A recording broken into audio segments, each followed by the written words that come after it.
Dames en heren, goedemiddag. Neemt u plaats. Het is nu al geanimeerd.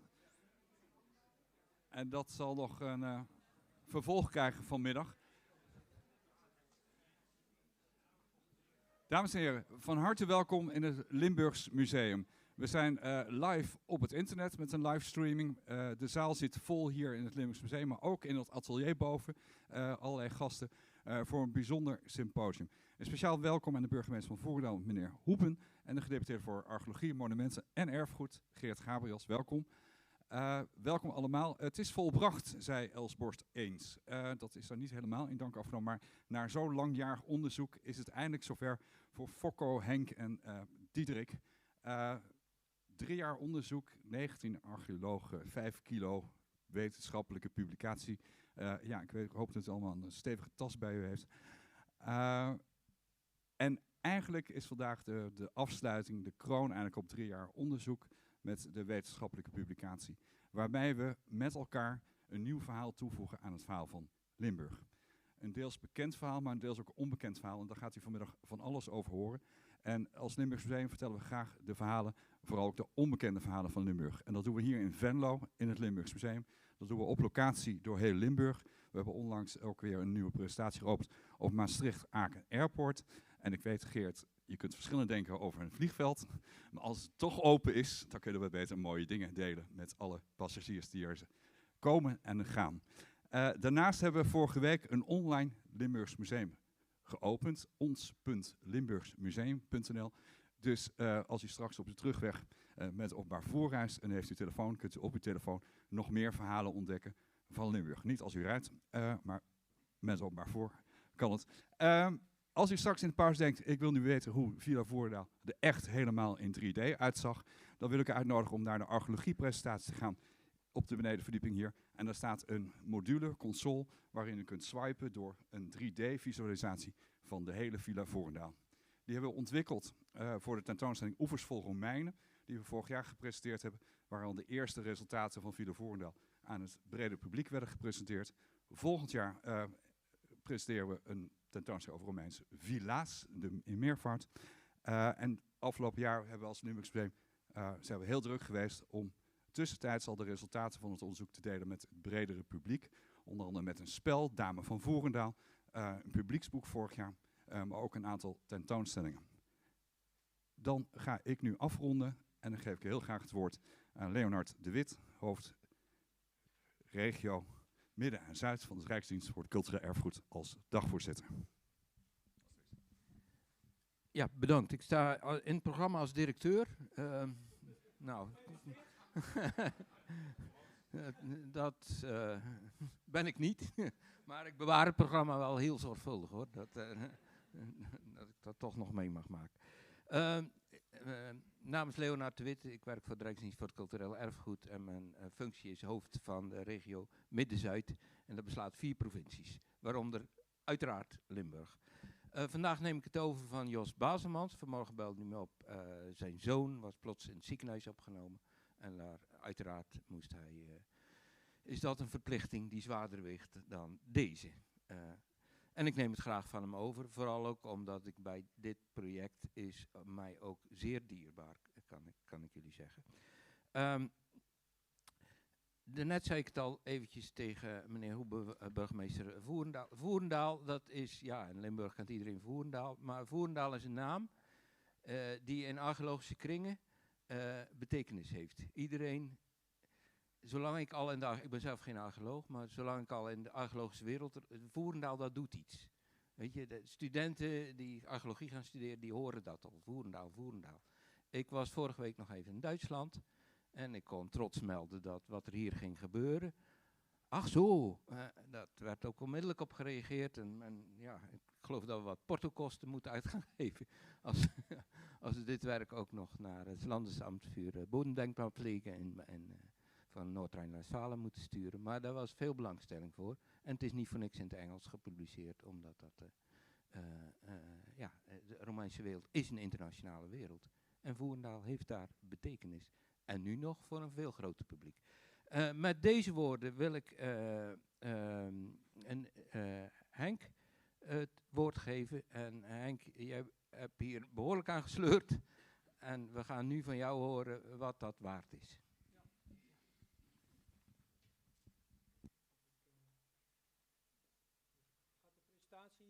Kijk. Moet ik gewoon zeggen dat hij het volgende plaatje moet, of kan ik zelf iets doen? Met dit ding? Blijkbaar. Ja, het lukt. Goed. Dames en heren, ik ga in kort bestek even dit project samenvatten. De tijd die ik heb staat natuurlijk in geen verhouding tot die stapel papier die hier staat. Dus het moet allemaal kort en vluchtig, maar ik hoop toch enkele een beetje te kunnen aangeven waar het allemaal om gaat. Leonard zei het al, de villa van Voerendaal is overbekend in de Nederlandse en ook internationale archeologie.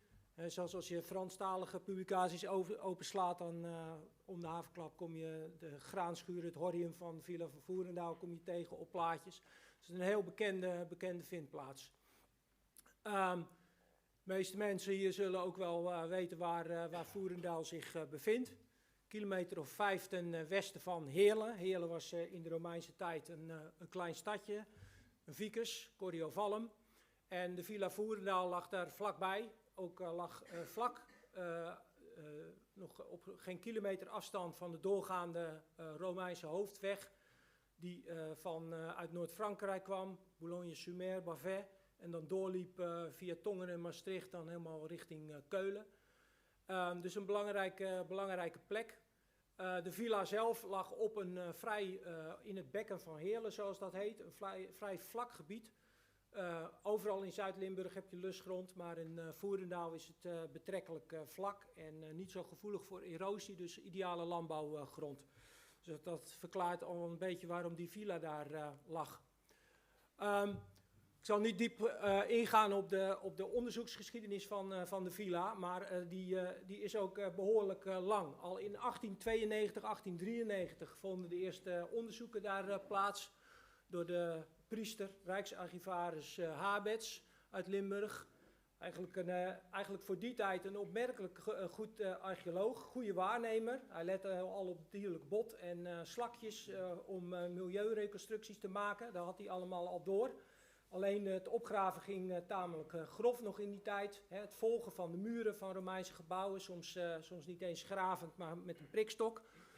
Maar goed, triest is dat Habets ook eigenlijk tijdens de opgravingen overleed aan een hartfalen.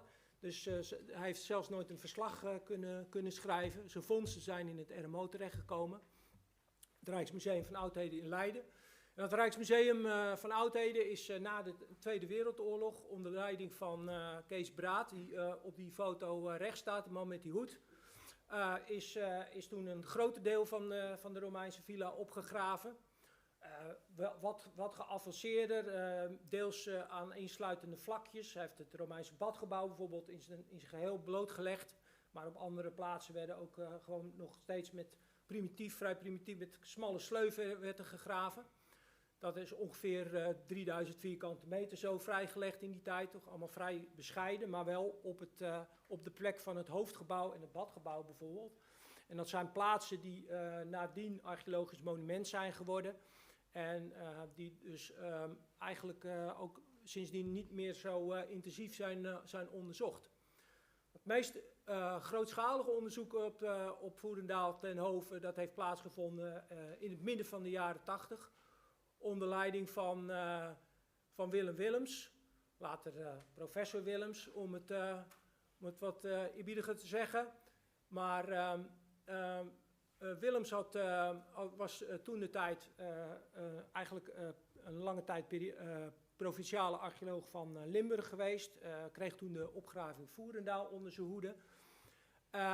En onder zijn leiding en ook van de veldtechnicus Feder van Krechten, die daar bij de tekentafel staat. Die was continu in het veld, heel goede veldarcheoloog. In die tijd heeft de ROB in totaal 6 hectare van die villa opgegraven. En ze moesten vaak in meerdere vlakken graven, soms wel tot 4 of 6 vlakken toe. Dus in totaal hebben ze eigenlijk 9 hectare opgegraven, grootschalig onderzoek. Maar helaas is dat onderzoek nooit uitvoerig gepubliceerd. Er zijn voorlopige verslagen gemaakt waar de hoofdlijnen van het onderzoek wel in stonden. Maar is nooit, door omstandigheden nooit tot een definitieve publicatie gekomen. Simpelweg gezegd, de opgravingsleider Willem Willems had het al snel te druk met andere zaken. Hij werd onderdirecteur geloof ik van de ROB al heel snel. Er liep in die jaren ook nog een heel grote opgraving op het Kops Plateau van een Romeins legerkamp. En zoals het in de jaren 80 eigenlijk pre-Malta vaak ging, hele grote opgravingen onder tijdsdruk, noodopgravingen. En dan liep de goede plannen voor de uitwerking, die liep uiteindelijk vaak in de soep. Dat gebeurde ook met Voerendaal. Dat is heel jammer. Waarom, dat zal ik even kijken. Waar ben ik er nou een? Dat is jammer, maar waarom zal ik zo even uitleggen. Het mooie is dat er een aantal jaren geleden een subsidie beschikbaar kwam om toch uiteindelijk de opgravingsuitwerking en publicatie ter hand te nemen met een heel groot team van specialisten. Het project heeft officieel van 2019 tot 2022 gelopen. En het heeft daarna nog ruim een jaar gekost om dit pakket boeken in elkaar te zetten. Die publicatie is verschenen in een reeks van de Rijksdienst voor het cultureel erfgoed. En ik moet altijd goed nadenken. Tijdens mijn lezing heb ik het steeds over de ROB, hè, de oude benaming voor de dienst. En ik ben ook al inmiddels oud en dat slijt niet meer uit mijn systeem. Maar goed, de opgraving werd toentertijd door de Rijksdienst voor Oudheidkundig Bodemonderzoek uitgevoerd. Bij dit project, ik kan het maar heel snel noemen, maar dit project is het werk van een heleboel mensen. Er is een wetenschappelijke begeleidingscommissie geweest. Het is ondergebracht, het project, bij het Limburgs Museum. Daar is een hele projectorganisatie zat eraan. Mensen van archeologische depots en musea die hebben ontzettend geholpen met het beschikbaar stellen en openstellen van alle vondstmateriaal. Het grootste deel is in Heerlen in het depot, maar er is ook materiaal hier in het Limburgs Museum in vitrines en de oude opgravingen in het RMO dus. En uiteindelijk bij de RCE heeft ook nog een team van de afdeling publicaties heeft daar ontzettend geholpen in het laatste jaar om de publicatie te maken. En ik wil ook vooral Tessa de Groot noemen, die een heleboel werk nog heeft gedaan aan de redactie. Een heleboel elimineren van foutjes, maar zoals de bekende formule luidt, alles wat er nog in zit, dat is mijn verantwoordelijkheid. Er zal best nog wat achtergebleven zijn. Wat ik vertel je vandaag, dat is ook het werk van een heel team van archeologen en specialisten. Allerlei materiaalcategorieën zijn door specialisten uitgewerkt. En Diederik Habermeel, die was niet alleen, staat hier in het rijtje specialisten. Handgevormd aardewerk heeft hij bijvoorbeeld gedaan, maar hij heeft ook een groot deel van de uitwerking van de sporen, vooral van de houtbouwsporen gedaan. En was assistent projectleider, dus die moet ik ook even speciaal noemen. Nou, ik zei het al, er staat hier een heel pak boeken staat hier. En de vraag is dan altijd, en dat vraag ik mezelf ook regelmatig af als ik daarmee bezig ben. Is dat nou in godsnaam nodig, weer zo'n dik boek? Dit is uiteindelijk 1300 pagina's, 5-6 kilo papier. Is dat nou allemaal nodig? Nou, om gerust te stellen voor mensen die de hele korte versie willen lezen. Er is een publieksboekje geschreven wat goed leesbaar is voor iedereen. En ik zeg altijd maar, in deze boeken staan minstens 600 illustraties. Dus het kan ook gelezen worden als een stripverhaal. Dus wat dat betreft moet dat geen probleem zijn. Dat het zo'n werk is geworden, dat heeft te maken met de nogal ambitieuze doelstellingen van het project. Afbeelden van alle structuren en van 15.000 vondsteenheden, zeg maar. Dat moest gebeuren. We hebben en passant ook maar de belangrijkste vondsten uit de oude RMO-opgraving hebben we meegenomen. Vervolgens moest er een analyse komen natuurlijk van al het materiaal, de datering, bepaling van functie van gebouwen en wat iets meer zei. En dan was ook nog de wens om dat dan in te kaderen in de archeologie van de wijdere regio.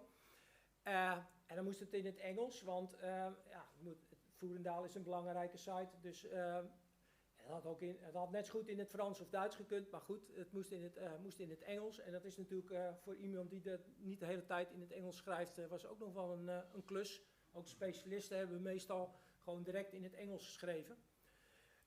Maar Voerendaal verdient gewoon ook zo'n dik boek. Een complete publicatie. Want ik zeg altijd maar, Voerendaal is één van de slechts 3 Romeinse villa's in Nederland die min of meer compleet is opgegraven. Hoogloon Kerkakkers in Brabant, dat is een beetje atypisch. Misschien telt hij niet eens mee. Kerkrade Hotskuil, al een aantal jaren geleden. En Voerendaal. Dus wat dat betreft is Voerendaal al een belangrijke site. Maar Voerendaal is verder zo interessant, omdat het van al die villa's die zijn onderzocht in Nederland ook nog eens een site is met resten uit verschillende periodes. Het begint in de steentijd, veel laat Mesolithicum. Er zit ijzertijd kuilen en wat gebouwplattegronden. Laat ijzertijd zitten de Romeinse villa en dan ook nog een postvilla fase uit de late Romeinse tijd, de vroege middeleeuwen.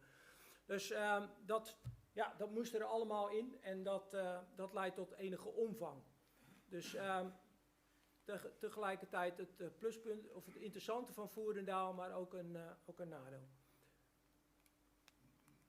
Wacht even terug. Nou, het uitwerken van die sporen en vondsten, daar zal ik niet te veel op ingaan.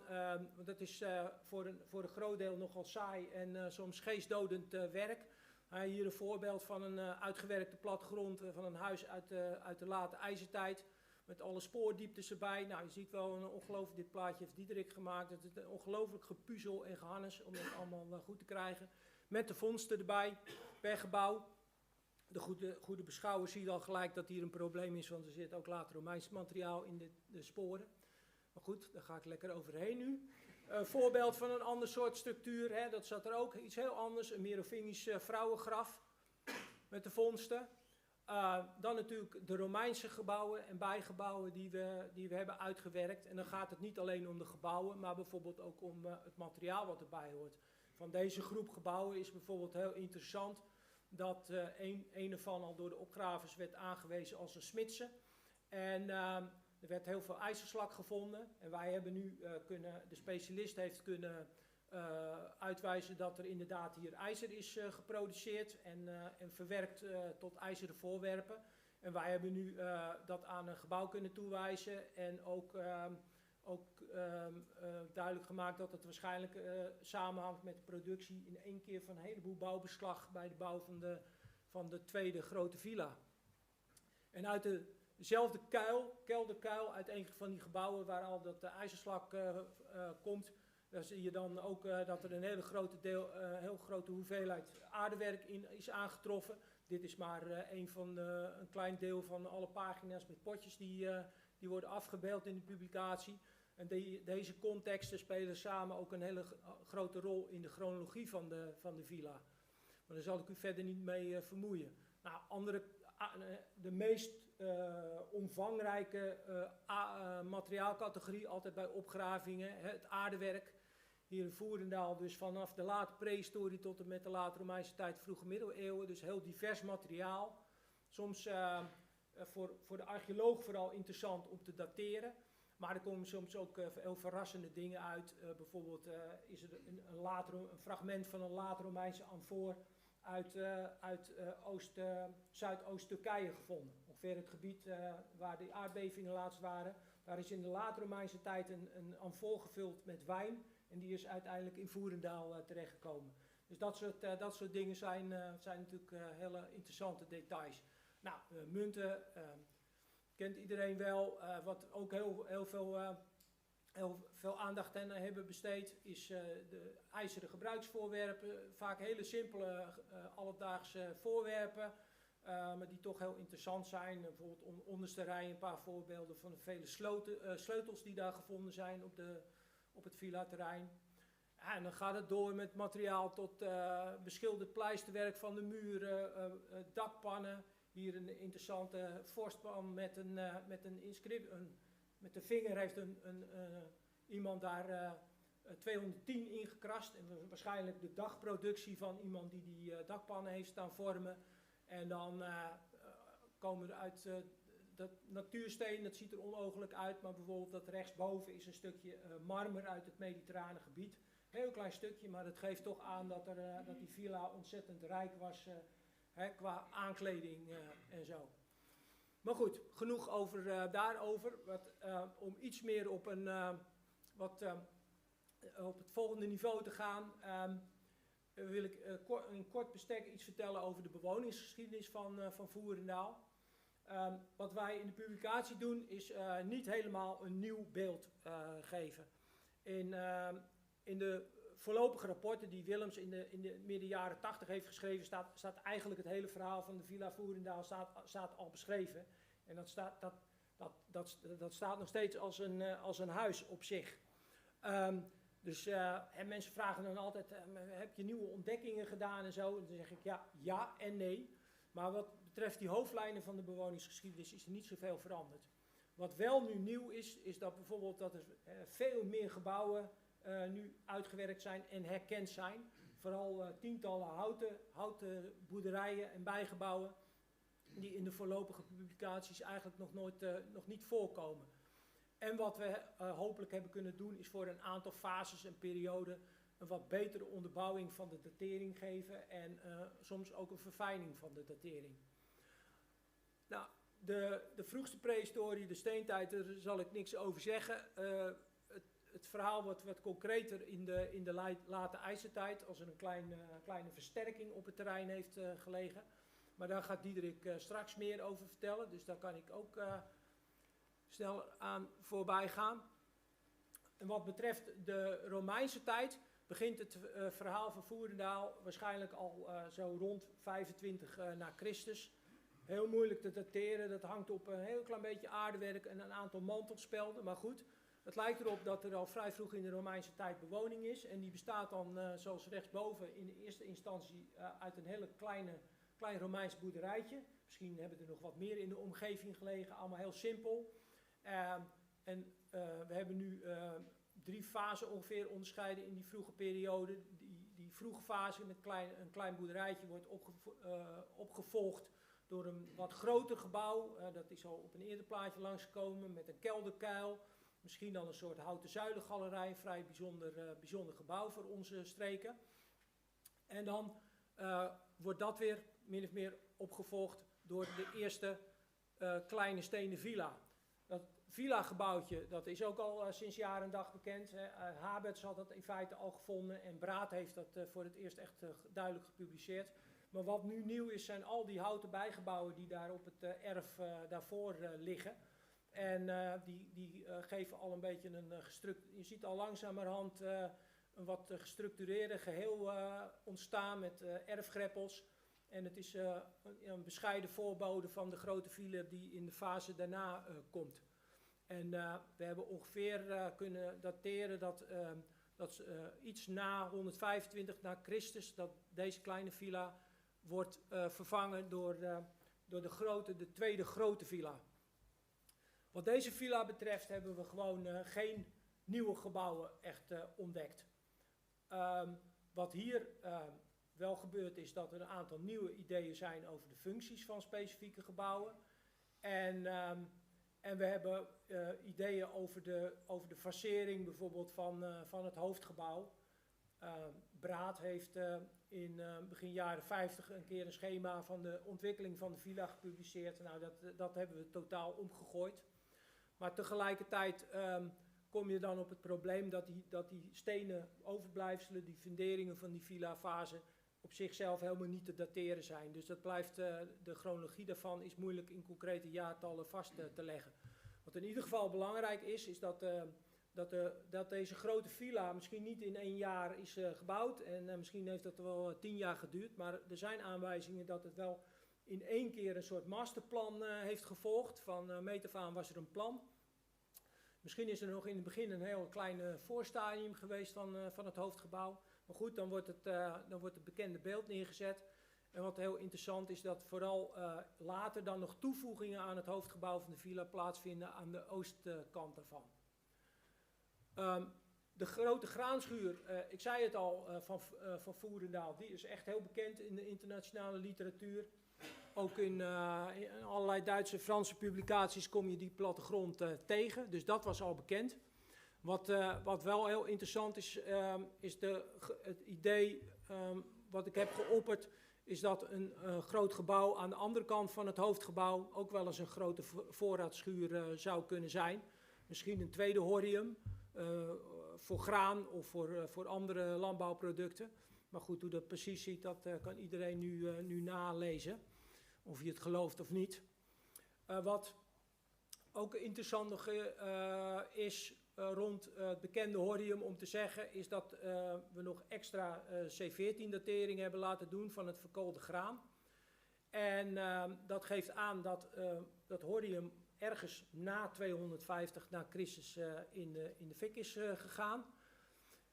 Waarschijnlijk. En wat nu ook is gebeurd, ook heel interessant, is dat er isotopenonderzoek aan die graankorrels heeft plaatsgevonden. Stikstofisotopen, ik durf het woord bijna niet te zeggen. Maar het is een... gelukkig zit ik niet op sociale media, dus ik zal geen hate mail zien. Maar stikstofisotopen, heel interessant, dat onderzoek. Daar kun je een indicatie krijgen of de akkers al dan niet bemest waren. En het lijkt erop dat er in de periode van de villa, dat de akkers niet echt structureel bemest werden. En dat is wel bijzonder. Dat is eigenlijk niet wat je zou verwachten. Maar goed, ook dat is na te lezen in de publicatie. Wat bijvoorbeeld ook interessante dingen zijn, die nu te lezen zijn, is bijvoorbeeld de naamgraffiti op aardewerk, waar die allemaal voorkomen. Een aantal vondsten rond een tempeltje op het achtererf van de villa, die waren al bekend. Daar heeft de specialist daar nog eens goed naar gekeken. Maar wat ook heel interessant is bijvoorbeeld, is dat een aantal graffiti geconcentreerd zijn rond een gebouw waar graan tijdelijk werd opgeslagen en gedorst.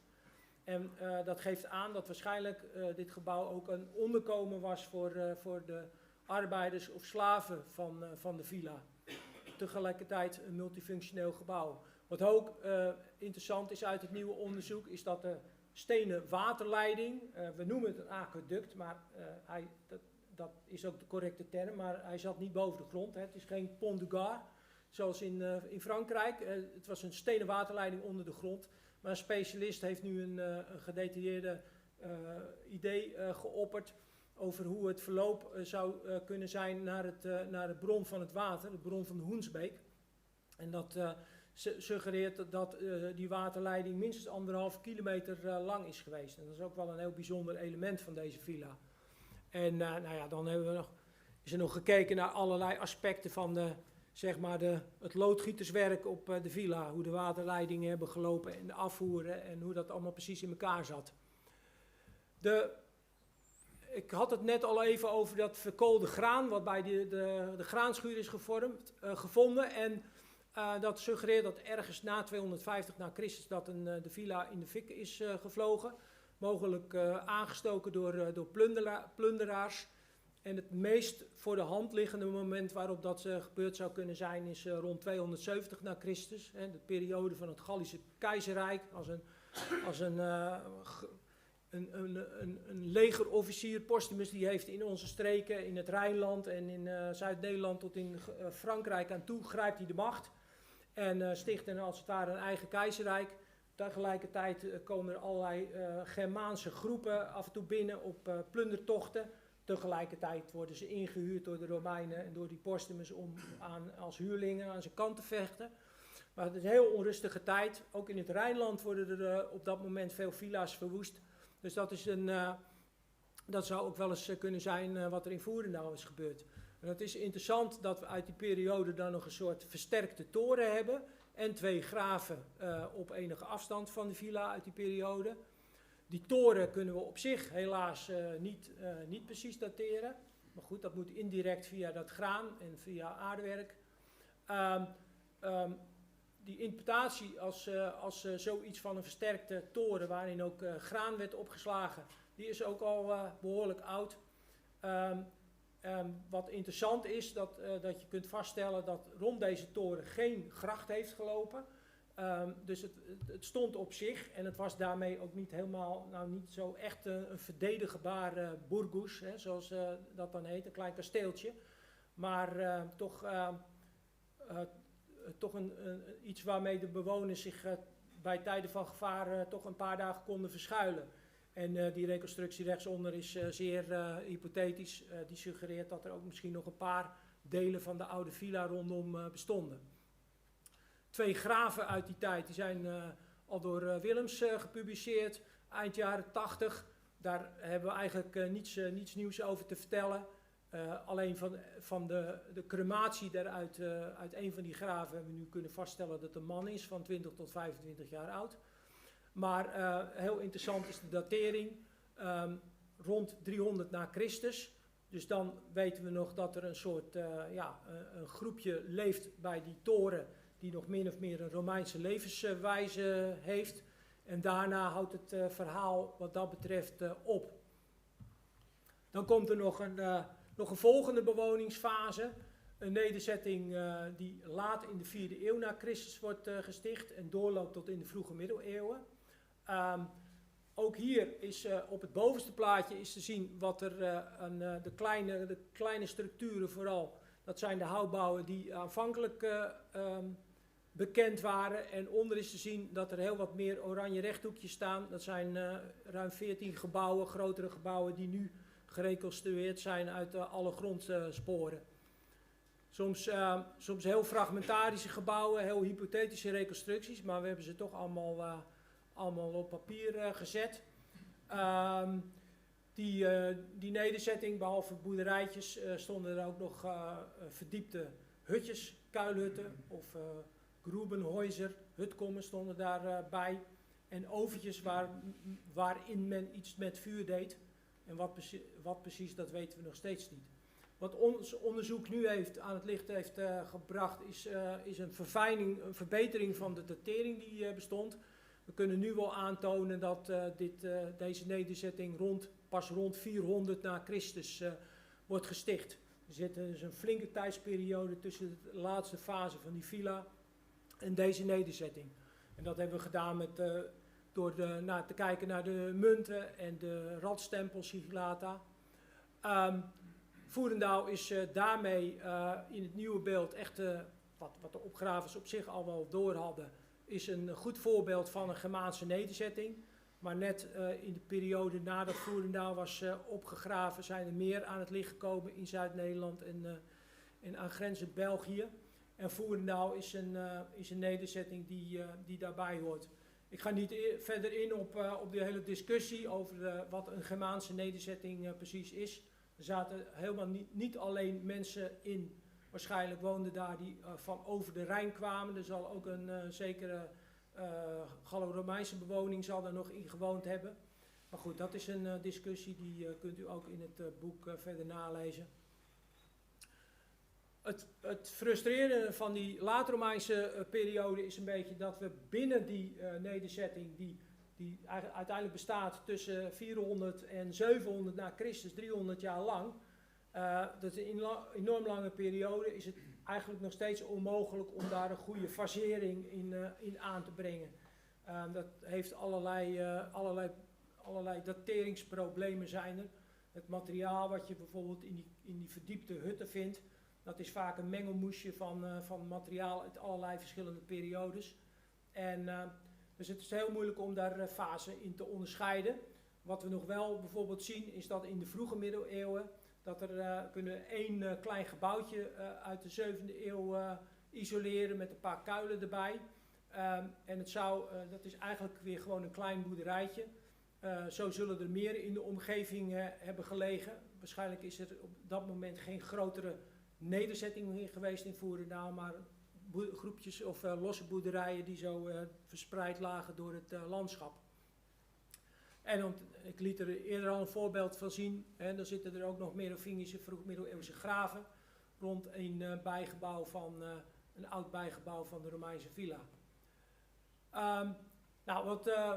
Daarmee een heel kort beeld van de rijke bewoningsgeschiedenis van Voerendaal ten Hove. Wat journalisme vanochtend ook nog vroeg, is nou het laatste woord over Voerendaal geschreven? Nou, heel flauw is het antwoord dan natuurlijk nee, natuurlijk niet. Hè, want de archeoloog die heeft altijd ook weer nieuwe vragen. Nou denk ik dat Voerendaal, daar is 130 jaar onderzoek verricht, maar ik denk nu ook wel dat dat de komende 130 jaar nog stil is verder met onderzoek. Want dat zou betekenen dat je weer daar opnieuw moet opgraven en dat willen we allemaal niet, want dat zou betekenen dat dat mooie gebied wordt volgebouwd. Dus laat dat nog maar 130 jaar duren. Wat een van de problemen waar ik even op, ik heb het al aangestipt net, is het dateringsprobleem. Het blijft gewoon, hoe zorgvuldig onze analyse nu ook is geweest, blijft het ontzettend moeilijk om fasen en periodes van die lange bewoningsgeschiedenis goed te dateren. Soms lukt dat goed en soms blijft dat ontzettend lastig. Het probleem is dat je soms een heel haperend beeld van de bewoningsgeschiedenis krijgt. En dat je ook heel vaak moet teruggrijpen op dateringen van andere vindplaatsen uit andere regio's. Waardoor het een beetje het gevaar ontstaat ook soms van cirkelredeneringen. Dat is één probleem. En wat een ander probleem is, een direct probleem, is dat eigenlijk nog steeds ook niet de complete site van Voerendaal is opgegraven. Het weggetje, de Steinweg, wat daar langs de villa loopt, aan de andere kant, aan de zuidkant daarvan, daar ligt eigenlijk nog een deel bijvoorbeeld van die latermijnse vroeg-middeleeuwse nederzetting. Dus die is eigenlijk maar voor de helft opgegraven. Dus dat zou je als archeoloog graag willen weten wat daar zit. En wat bijvoorbeeld ook een ander aspect is, waar eigenlijk nog veel te weinig over bekend is, we kennen nou die villa Voerendaal heel goed, maar daar in de omgeving zitten ook nog allemaal vindplaatsen. En waarschijnlijk zitten er ook nog heel veel vindplaatsen in de omgeving die onontdekt zijn. En je zou graag willen weten wat daar zit. Zitten daar kleine villa's die misschien bij de grote villa horen? Zitten daar houtbouwnederzettingen die er nog een rol spelen in het hele agrarisch systeem? Dus er zijn allemaal, en eigenlijk wat we ook nog steeds heel slecht beeld hebben van zowel van Ten Hove als de rest van het villagebied, is het grafritueel. Er zijn relatief weinig grafvelden bekend. En laat staan dat ze goed zijn opgegraven. Dus wat dat betreft is nog niet alles gezegd. Maar voorlopig wel dus. Dank u wel.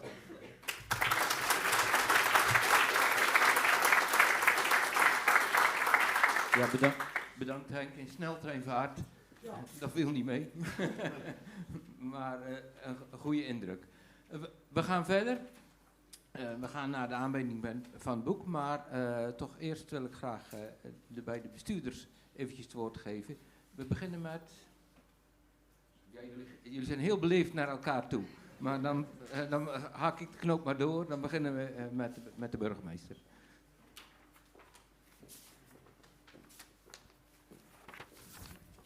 Ja, dames en heren, wetenschappers en gewone mensen. In 1940 bleef de ploeg van een Heerlense boer achter wat stenen hangen. Deze bleken toe te behoren aan het oudste stenen gebouw van Nederland, een Romeins termencomplex uit het jaar 40 na Christus. In 1941 werden in het centrum van Heerlen imposante archeologische resten blootgelegd. En vervolgens ging het zand erover. 36 jaar later, in 1977, werd het Termenmuseum geopend en sedertdien hebben zeer vele vol bewondering de opgravingen mogen aanschouwen. Niet langer aan het zicht onttrokken. We hadden blijkbaar de smaak te pakken. Een paar kilometer verder lag blijkbaar ook iets onder de grond. In, zoals we zo even hebben gehoord, 1892 al. Ergens aan het einde van de 20er jaren, eind van de 40er jaren, 50er jaren, werden al wat kleinere opgravingen gedaan in Voerendaal. En dat werd stevig uitgediept in de periode, zoals we zo even hebben gehoord, 84, 87. Men trof hier de restanten aan van waarschijnlijk de eerste in Nederland, het eerste in Nederland gebouwde stenen villa van ongeveer 50 na Christus En zoals ik al eerder zei, hebben gehoord nog veel meer. Na de opgravingen ging ook hier het zand erover. Als ik 's morgens wakker word en vanuit mijn woning in Retersbeek de blik naar buiten werp, kijk ik naar een akkerlandschap. Soms zie ik een paar reeën of wilde zwijntjes, een vos, een haas of wat fazanten. De kleur van de akkers wijzigt een aantal keren per jaar. De boer, hij ploegde voort. Wat er onder de ploeg schuil gaat, inmiddels dus keurig netjes opgeborgen onder een Limburgse laagje lus, zou wel eens genomineerd kunnen worden voor een van de best bewaarde geheimen van onze regio Parkstad Limburg. De Romeinse villa Voerendaal-Tenhoven. Gelukkig staat er sinds 2009 een bordje langs de weg, maar die moet je maar zien te vinden. Toen ik een paar jaar geleden tijdens een hardlooprondje even stil viel, was dat gelukkig bij dit bordje. En na het bestuderen van de informatie was ik even met stomheid geslagen. Wat in mijn hoofd de restanten waren van een huis, 10 bij 10 of zoiets, bleek een complex van allerlei bouwwerken. Het hoofdgebouw alleen al had een zuilengalerij van 200 meter lengte en was het middelpunt van een nederzetting van minstens 6 hectare, mogelijk wel 9 hectare, oftewel minstens 10 voetbalvelden. Het is dus maar goed ook dat we vandaag weer uitvoerig stilstaan bij dit Romeinse verleden. De Romeinen hadden blijkbaar een neusje voor goede grond. Ze zouden er 2000 jaar geleden helemaal niet van hebben opgekeken dat Voerendaal anno nu de aantrekkelijkste woongemeente van Limburg blijkt te zijn. Begin 2019 klopte het Limburgs Museum bij ons aan. De Rijksdienst voor Cultureel Erfgoed had samen met de provincie Limburg geld uitgetrokken voor het verdere onderzoek. Of we wilden aansluiten en het publiek, de inwoners van Voerendaal, hierin wilden meenemen. Uiteraard. Maar toen daalde het virus neer en waren we een paar jaar de weg kwijt. Maar we doen ons best. Een paar keer per jaar bedenken we iets om ons Romeinse verleden levendig te houden. Zo is er medio 2019 tijdens ons zomerfestival een archeologische wandeling geweest langs Via Belgica punten, met natuurlijk een stop bij Hoeve-Tenhoven, tegenover de locatie van de villa. Later dat jaar was er bij deze hoeve een tentoonstelling en werd er een tussen scherf- en schatdag georganiseerd in de bibliotheek van Voerendaal. Als variant op het programma tussen kunst en kitsch konden eigen gevonden schatten aan archeologen worden voorgelegd. Afgelopen jaar is hier in het Limburgs Museum het publieksboek gepresenteerd en een 3D-film getoond over de villa tijdens de Nationale Archeologiedagen. Binnenkort op 23 april worden er weer activiteiten georganiseerd rondom de villa in het kader van het symposium, waarvoor we vandaag hier aanwezig zijn. Er is weer een wandeling met regio-archeologe Hilde van Neste over de Via Belgica en dan hebben we het uiteraard over het Romeinse verleden. Daarnaast is er een gezinswandeling met meesterverteller Mark Hermans in opmaat naar de dansvoorstelling van de Voerendaalse vereniging Ritmo rondom het thema sterke vrouwen uit de Voerendaalse geschiedenis en legende, waar ook de Romeinse villa in wordt meegenomen. Bij Hoeve-Tenhoven worden weer allerlei activiteiten voor jong en oud georganiseerd in samenwerking met de Vondst, Via Belgica en het Limburgs Museum. Restaura is aanwezig met een mobiele koffer waarmee langs scholen wordt gegaan om vondsten en technieken te laten zien. En dan is er ook nog het spel De Dame van Voerendaal van het Limburgs Museum. Ik wil mijn dank uitspreken voor de goede samenwerking met het Limburgs Museum, de provincie, RCE, de Vondst, de regio-archeologen van Parkstad, het Zomerfestival Land van Kalk, Heemkunde Voerendaal, de WOW Wandelgroep, Bibliotheek Voerendaal en vooral de familie Keibets voor hun bereidheid om de inwoners van Voerendaal en omgeving telkens weer te ontvangen in hun monumentale boerderij. Dank u.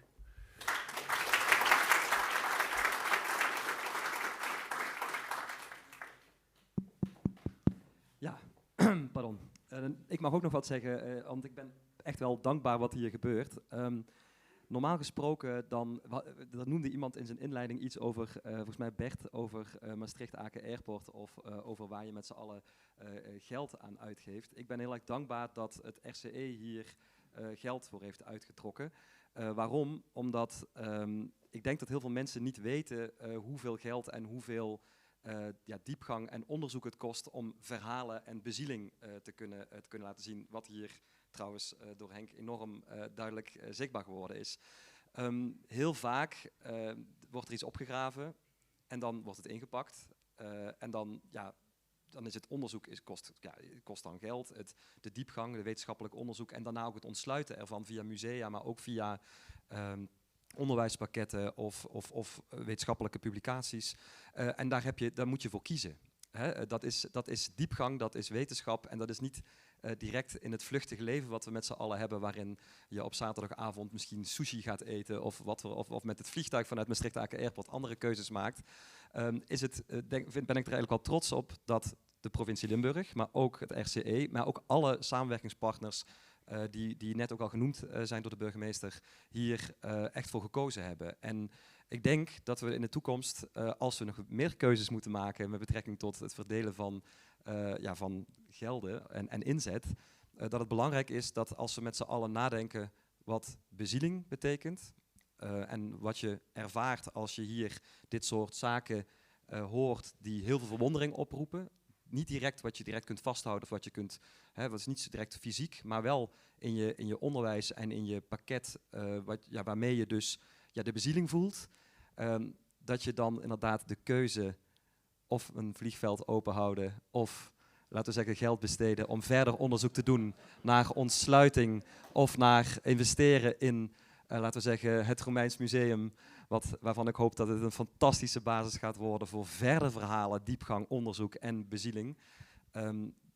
Ik denk dat we met z'n allen dat gewoon moeten verspreiden. Hè. Heel veel mensen weten niet dat als je iets vindt, dat er dan een C14-datering of heel veel andere dateringsmethoden zijn waarin je gewoon moet investeren. Dat er wetenschappers zijn die überhaupt de kennis hebben en relaties en verbanden moeten leggen tussen deze plek, maar heel veel andere plekken in de Romeinse geschiedenis. Heel veel mensen weten niet wat het daarna dan vervolgens voor nodig is om via een museum, wat je in de lucht moet houden, en via verder wetenschappelijk onderzoek en publicaties, wat dat kan leiden tot uiteindelijk een verhaal. Een verhaal komt niet zomaar. Daar gaat dan die hele keten aan vooraf. En ik denk dat we als maatschappij niet goed bezig zouden zijn als wij alleen maar in materiële zaken blijven investeren, maar ook gewoon in dit soort zaken die gewoon voeding voor de ziel zijn. En daarom wil ik u heel erg bedanken, maar ook alle partners waarvan ik er vast een paar ga vergeten, maar zoals Restaura, zoals de Depot, Limburgs Depot, zoals de Vondst, zoals het Limburgs Museum, zoals de wetenschappers, zoals eigenlijk iedereen, voordat wij hier dus wel gekozen hebben voor diepgang en bezieling. En ik hoop dat dat nog veel vaker gaat gebeuren. Dankjewel.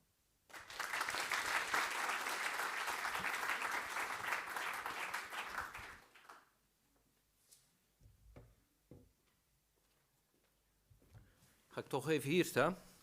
Want nu komt mijn finest moment. Jullie hadden gedacht dat dat al geweest was, omdat ik als directeur aangekondigd was.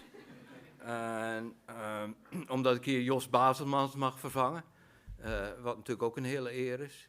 Maar ik ben hier om een andere reden. En dan kijk ik ook eventjes naar de mensen die hier zitten. Team Willems.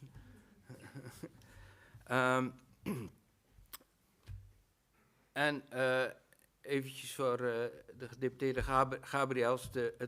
Waarom we hier geld aan uitgetrokken, dat is ook wel een bijzonder verhaal. En daar kom ik straks op. Dat is niet het gebruikelijke verhaal.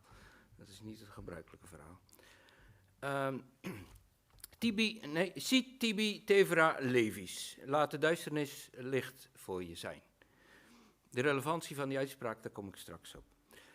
Maar ik begin met iets anders. En dat is eigenlijk ook wel aan de orde gekomen. Maar ja, de geschiedenis van de archeologie in Nederland, maar ook in Europa, overal, is er eentje van, oh jee, dat gaat verloren, daar moeten we wat aan doen. Alle hens aan dek. Huppatee, we halen, waar we het geld vandaan halen, het moet lukken. En dan wordt het weer gered. Ja, als je dat enkele tientallen jaren achter elkaar doet, dan heb je een behoorlijke voorraad in het archief liggen en in de depots liggen. En moet je een beetje achter die oren krabben van wat heb ik daar eigenlijk aan. En dat is wel gebeurd. Het was ook volkomen begrijpelijk dat dat op die manier gebeurde. Maar dat is toch wel een last uit het verleden die tot op de dag van vandaag wij ook met ons meezeulen. Nou, gelukkig is er door de Verenigde Inspanningen en ook van Rijkswegen de laatste jaren behoorlijk wat aan gedaan. Hebben we gewoon echt een hoop oud onderzoek kunnen uitwerken. Hebben we een hoop opgravingsrapporten erbij kunnen pakken. Dat ook op kunnen werken tot echte kennis. En dat is wel... Maar er ligt nog steeds een hele hoop op de plank. Dus dat is een opgave die er ligt en waar we ook mee aan de gang kunnen gaan. En vandaag hebben we weer kunnen ervaren hoe waardevol het is dat we daarmee aan de gang gaan. Want ja, voor de archeologische gemeenschap, maar ook voor heel veel mensen levert dat interessante informatie over. Dus dat is het eerste punt wat ik hier wil maken. Ja, vandaag gaan we er weer eentje doen, hè. En Voerendaal is niet de minste. Ik begon daar mijn inleiding al in. Voerendaal is er, die zingt rond. En nu is hij uitgewerkt. Dat is toch wel echt wel een moment. Dan even persoonlijk. Aan het begin van dit traject was ik inderdaad in Heerlen. En had de depotbeheerder in Heerlen alvast de dozen klaargezet. Nou, en dan krijg je pas echt een indruk van de omvang, als je een paar jaar aan het graven bent. Dat was een muur. En dat was voor mij ook wel zo'n moment van, oké, nu kom ik er weer dicht op, maar wat een immense opgave. En een tweede wat ik wil opmerken, het is een feestje vandaag voor archeologen en voor de archeologische gemeenschap. En niet alleen de Nederlandse archeologische gemeenschap, maar eigenlijk in heel Europa en in Afrika. Weet je, dat dit soort informatie wordt gedeeld. Bijvoorbeeld wat we nu daarachter zien te komen met de watervoorziening. Weet je, dan in Roemenië waren ze ook bezig met de watervoorziening. En dat die gegevens gaan vergeleken worden. Daar gaan mensen mee aan de gang. Dat gaat leven. Om die reden hebben we ook Henk gedwongen in het Engels te schrijven. Waarvoor excuses. Dus het is niet alleen een feestje voor de archeologen, voor de archeologische gemeenschap. En dat komt door de manier waarop we dit project hebben aangevlogen.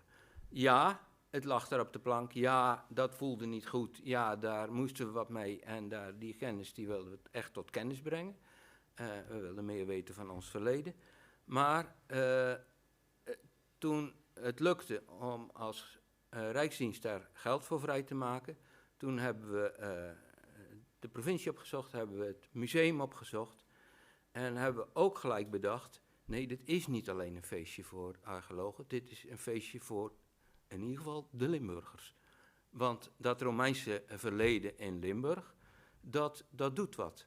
En dat was toen jouw voorganger, en zijn naam wil ik toch zeker noemen, Hans Teunissen, die was echt getriggerd door, is het echt, zei die, lag er een boerderijtje een Romeins boerderijtje in Voerendaal. Ik weet nog, zei Hans, een boerderijtje. 130 meter zuilengallen. Nee, echt, die authentieke reactie van zo iemand. Dat vind ik zo sympathiek. Dat je denkt van, ja, is dat echt? En dat was hier. Ja, en dat weet niemand. En fijn, hetzelfde, je komt langs het bordje. Nou, die fascinatie, die boren wij aan. En dat was natuurlijk ook de reden voor het museum en voor de provincie om er ook in te stappen. En dat zouden we vaker moeten doen. Dus het niet laten bij, ja, feestje voor de wetenschap, nee, feestje voor iedereen. En dat levert een goed gevoel op. Want je denkt, vervolgens, waar zit hem dat dan in? Gelukkig staat op het programma ook nog, Jasper gaat dat doen met het woord nostalgie. Daar heb ik zelf ook altijd heel veel last van nostalgie. Ik ben op zo'n locatie en ik ga het stripboek natuurlijk lezen. Niet alle tekst, zal ik je alvast verklappen. Maar het stripboek ga ik zeker kennis van nemen. En dan verplaats ik me en denk ik van, hoe was dat? Ja, toen die zuilengander liep, daar moeten toch mensen gestaan hebben. God, jongen, dat hebben we toch maar gedaan. Het is een soort trots. Of het dagelijks leven. De oogst zat tegen. Of de watervoorziening. God, er komt geen water. Ga eens, hoe kan dat? Ik weet niet, dat gaat bij mij altijd helemaal los. En dan, dan moet je die 1,5 kilometer aflopen om eventjes te kijken waar het ermee zit. Hè? Goed, en dat maakt, die gegevens zijn er nu om dit soort dingen aan te zetten. Om daar een gevoel bij te gaan, om dat te gaan voelen. En dicht op echt het menselijke leven te komen. Dat doen ook die voorwerpen. Dus ja, die reden.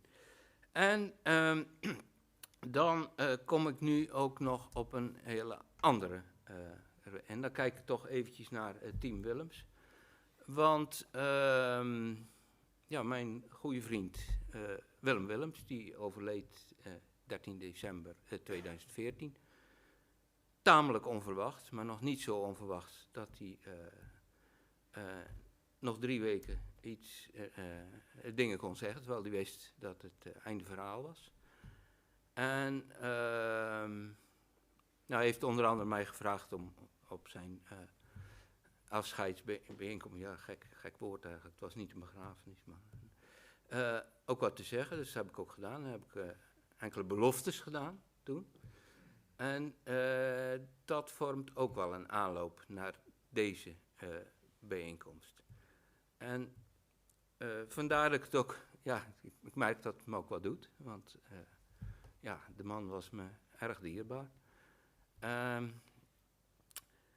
In de week voordat hij overleed, en dat was ook weer Willem ten voeten uit, nou, jullie zagen hem net op het plaatje staan.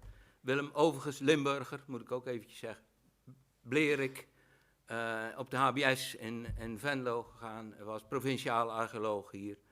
En in de laatste week dat hij te leven had, het zat nog in hem, dat die Getverderrie, die Villa Voerendaal, ik heb dat laten liggen. Dat schrijnde. Want ja, dat was blijkbaar toch. En hij had daarna een mooie carrière gemaakt. Een klein dipje erin, maar daarna weer omhoog gekomen. Op plaats was hij echt een gevierd man overal op de wereld. En die gevierde man, overal, die gevierde archeoloog, die overal gevraagd werd. Hij stond op het punt om naar Japan te gaan. En Oman was hij gevraagd. Hij was net met zijn dochter terug uit weet ik niet waar.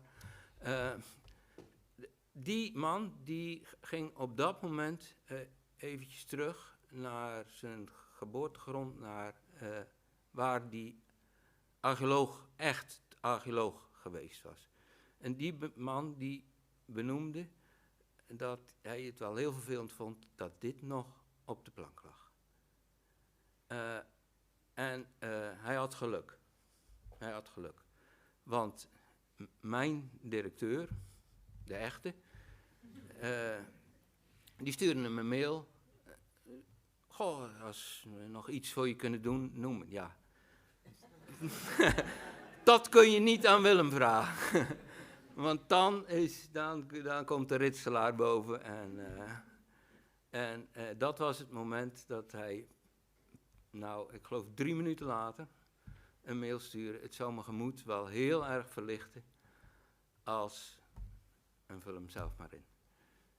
En die belofte heb ik vervolgd, mocht ik verwoorden, wat ik een hele eer vond, tijdens die bijeenkomst, dat we afscheid van hem namen. En het was ook een belofte die we vandaag kunnen inlossen. Ik dacht dat het de makkelijkste belofte was. Ik heb er 3 gedaan. Bijvoorbeeld, we hebben ook beloofd dat Limes werelderfgoed zou worden. Nou, ik kan je zeggen, eitje vergeleken bij deze. Het bleek namelijk maar dat wist hij natuurlijk. Het bleek namelijk een vrij dure belofte te zijn. Maar goed, het is ons gelukt met verenigde krachten om die belofte vandaag in te lossen. En ik vind het dan ook een hele eer en dat ik nu, en dan dank ik natuurlijk ook gewoon iedereen die eraan bij geweest is. Henk, je hebt jezelf niet bedankt, maar ik zei het net al, volgens mij heb je je leven terug nu, na zo'n En hier heb ik er zelfs een ingepakt exemplaar. Of nee, hij is niet ingepakt, maar die staat hier al. Ja.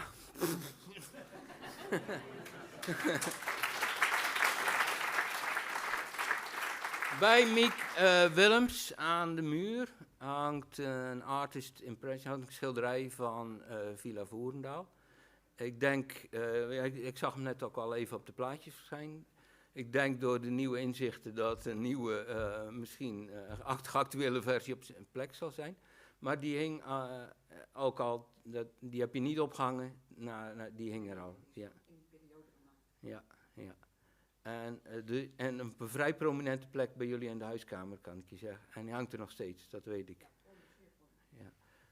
Dus Miek, het is me een heel groot voorrecht en een genoegen om aan jou dit eerste exemplaar te overhandigen.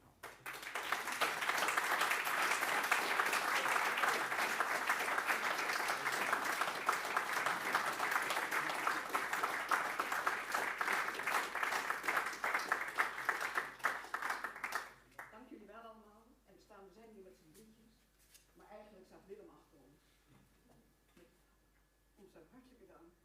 En nou is de aquarel compleet met dit boekwerk erbij. Dank je wel allemaal.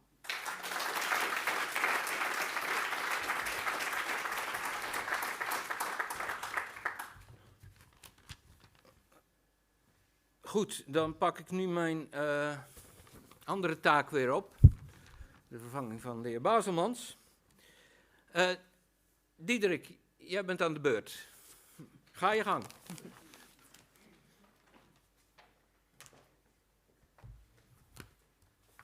Yes, dankjewel. Villa Voerendaal. Zo wordt er vaak gesproken over deze vindplaats en terecht natuurlijk, want u heeft gezien hoe indrukwekkend de villa is. Hè? Zo ook vandaag is het Villa Voerendaal. Maar als het nieuwe onderzoek iets heeft uitgewezen, aangetoond, dan is het wel dat Voerendaal ten Hove veel meer is dan alleen die indrukwekkende villa. Want ook voordat de villa werd gebouwd en nadat de villa als een ruïne in het landschap lag, was er al een bijzondere plek. Een plek die een belangrijke rol speelde in de omgeving. En ik zal mij specifiek richten op die periode voordat Villa Voerendaal, zeg ik het zelf, voordat Voerendaal een villa was. En we hebben het dan over de late ijzertijd en zeker meer dan een eeuw voor de bouw van de eerste stenen villa. Ja. Midden jaren 80 werd het binnenterrein van de villa opgegraven door de Rijksdienst van het Bodemkundig Onderzoek. En er was bij die opgraving niet alleen aandacht voor het muurwerk van de villa, maar juist ook voor allerlei grondsporen. Kuilen, paalkuilen en greppels. En in het laatste campagnejaar werd er een opmerkelijke gracht ontdekt. 2,5 meter breed, zeker 1,5 meter diep en met een opvallende V-vormige doorsnede. Hier ziet u de gracht tijdens de opgraving, aangeduid met een rood lijntje, digitaal, en 2 van de mooi ingekleurde veldtekeningen. Een typisch en opvallend ding dus. De gracht begrensde een terrein van zeker 90 bij ongeveer 70 meter. De zuidelijke zijde van het terrein overigens lag verborgen onder of ten zuiden van de Steinweg en is dus niet opgegraven. Willem Willems en Laura Kooistra interpreteerden het terrein als de vroegste inheemse en ook versterkte vestiging, gedateerd tussen ongeveer 50 voor en 50 na Christus. Aan de binnenzijde van de gracht werd een aarden wal verondersteld en er werd melding gemaakt van enkele kleine houten gebouwtjes. Grote houten huizen waren op dat moment nog niet herkend. Als parallel voor dit soort versterkte nederzetting wezen Willems en Kooistra op een versterkte nederzetting in het Duitse Niederzier en een vergelijkbare V-vormige gracht in het Belgische Latin. Hier ziet u een overzicht van het omgrachte terrein waarbij het verloop van de gracht deels is aangevuld tot een terrein van ongeveer 90 bij 90 meter en daarmee een oppervlakte van ongeveer 0,8 hectare. Een ingangspartij, wellicht met een houten poortconstructie of een brug, is niet herkend en het is natuurlijk goed mogelijk dat deze in een niet opgegraven deel van de omgrachting aanwezig is geweest. Bij het nieuwe onderzoek is er uitvoerig gepuzzeld met de vele archeologische sporen en vlakken die in de jaren 80 al waren gedocumenteerd. Henk die gaf het al even aan. Uiteindelijk zijn er 3 en mogelijk 4 grote huizen gereconstrueerd die waarschijnlijk met deze fase kunnen worden verbonden. U ziet ze hier aangegeven in oranje. Waarschijnlijk zijn ze na elkaar gebouwd en bestonden ze dus niet tegelijkertijd.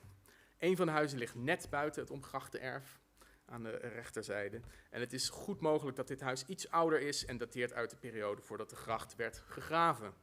Daarnaast zijn er nog enkele kleinere gebouwen herkend en ook nog enkele vondstrijke kuilen. De chronologische resolutie is enigszins beperkt. Henk had het al over de problemen met dateringen. En dat geeft problemen natuurlijk bij de met zekerheid dateren van en faseren van de verschillende gebouwen en zelfs ook de gracht. En daar komt bij dat de trein intensief is gebruikt in verschillende periodes, waardoor sprake kan zijn van verstoringen, ouder zwerfvuil of juist jonger intrusief materiaal. Op basis van alle gegevens bij elkaar kan het complex, dit late ijzertijdcomplex, als geheel worden gedateerd tussen ongeveer 250 voor Christus, waarschijnlijk met een zwaartepunt in de periode rond 150 tot 100 voor Christus. En deze nieuwe datering is daarmee dus zeker vroeger dan de eerder aangenomen datering van 50 voor tot 50 na Christus.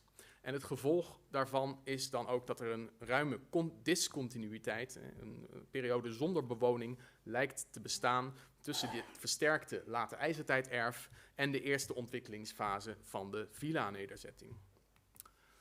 Nu zal ik nog wat dieper ingaan op de verschillende aspecten van deze late ijzertijdbewoning. En allereerst de huizen. Over het algemeen kan worden gezegd dat laat-prehistorische huisbouw in de Lusregio relatief slecht gekend is. Zeker als we het vergelijken met onze kennis van de huizenbouw in de noordelijke regio's van het land. Het zandgebied en ook het rivierengebied.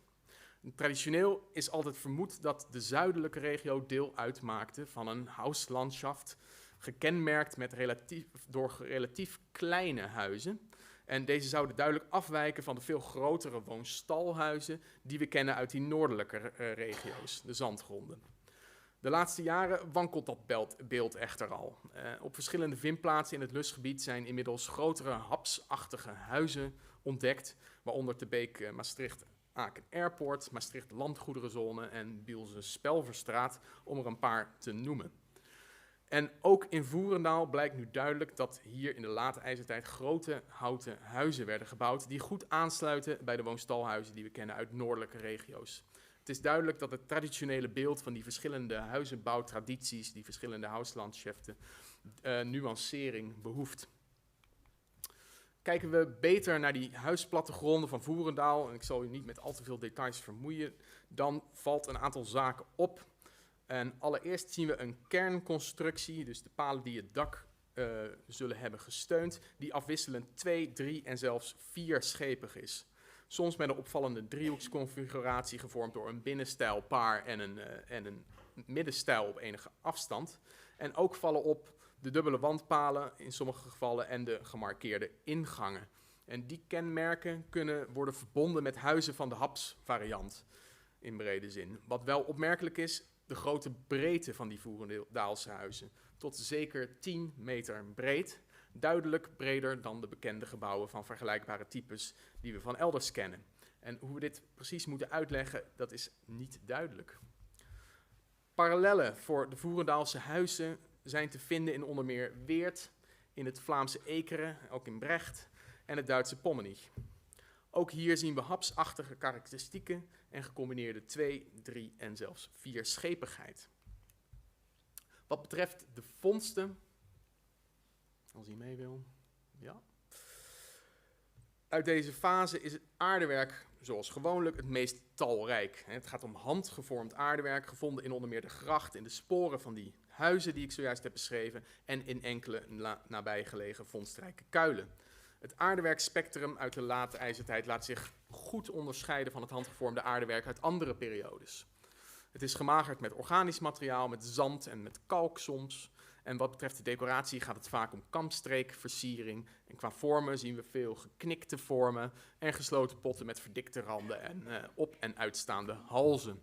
Het aardewerkcomplex van Voerendaal sluit goed aan bij complexen uit de regio rond Tongeren, Die zijn uitgewerkt en gepubliceerd door Fanny Martin in haar proefschrift.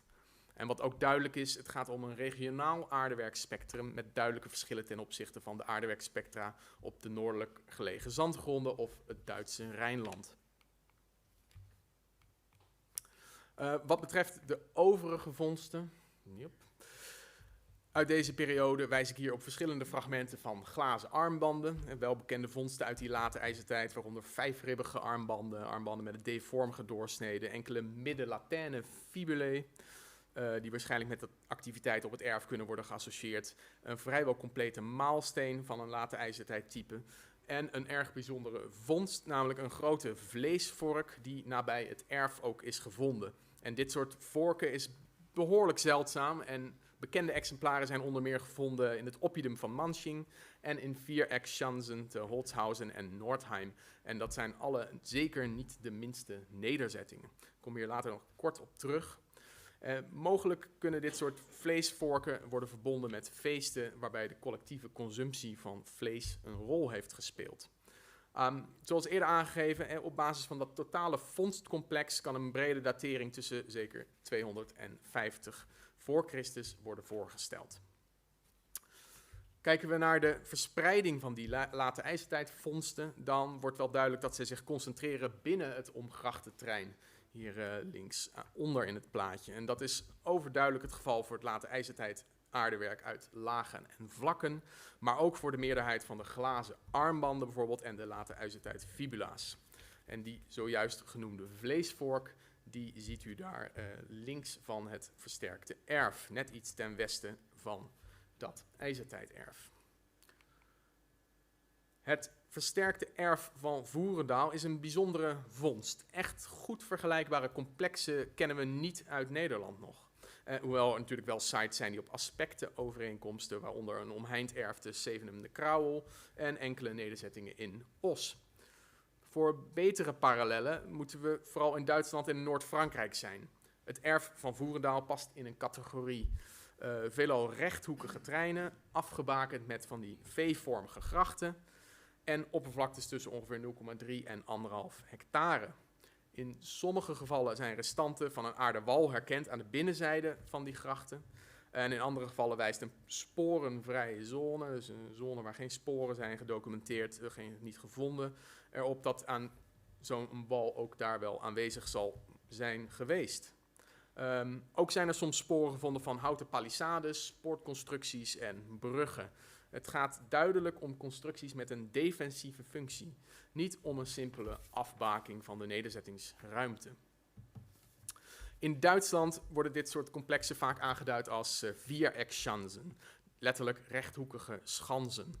In de langdurige onderzoeksgeschiedenis van deze Viereckschanzen werden zij eerder nog wel eens geïnterpreteerd als heiligdommen. Tegenwoordig worden ze echter algemeen beschouwd als de gefortificeerde residenties van families uit de hogere lagen van de samenleving. Op het binnenterrein van dit soort versterkte nederzettingen vinden we vaak een variatie aan gebouwen van relatief groot tot klein.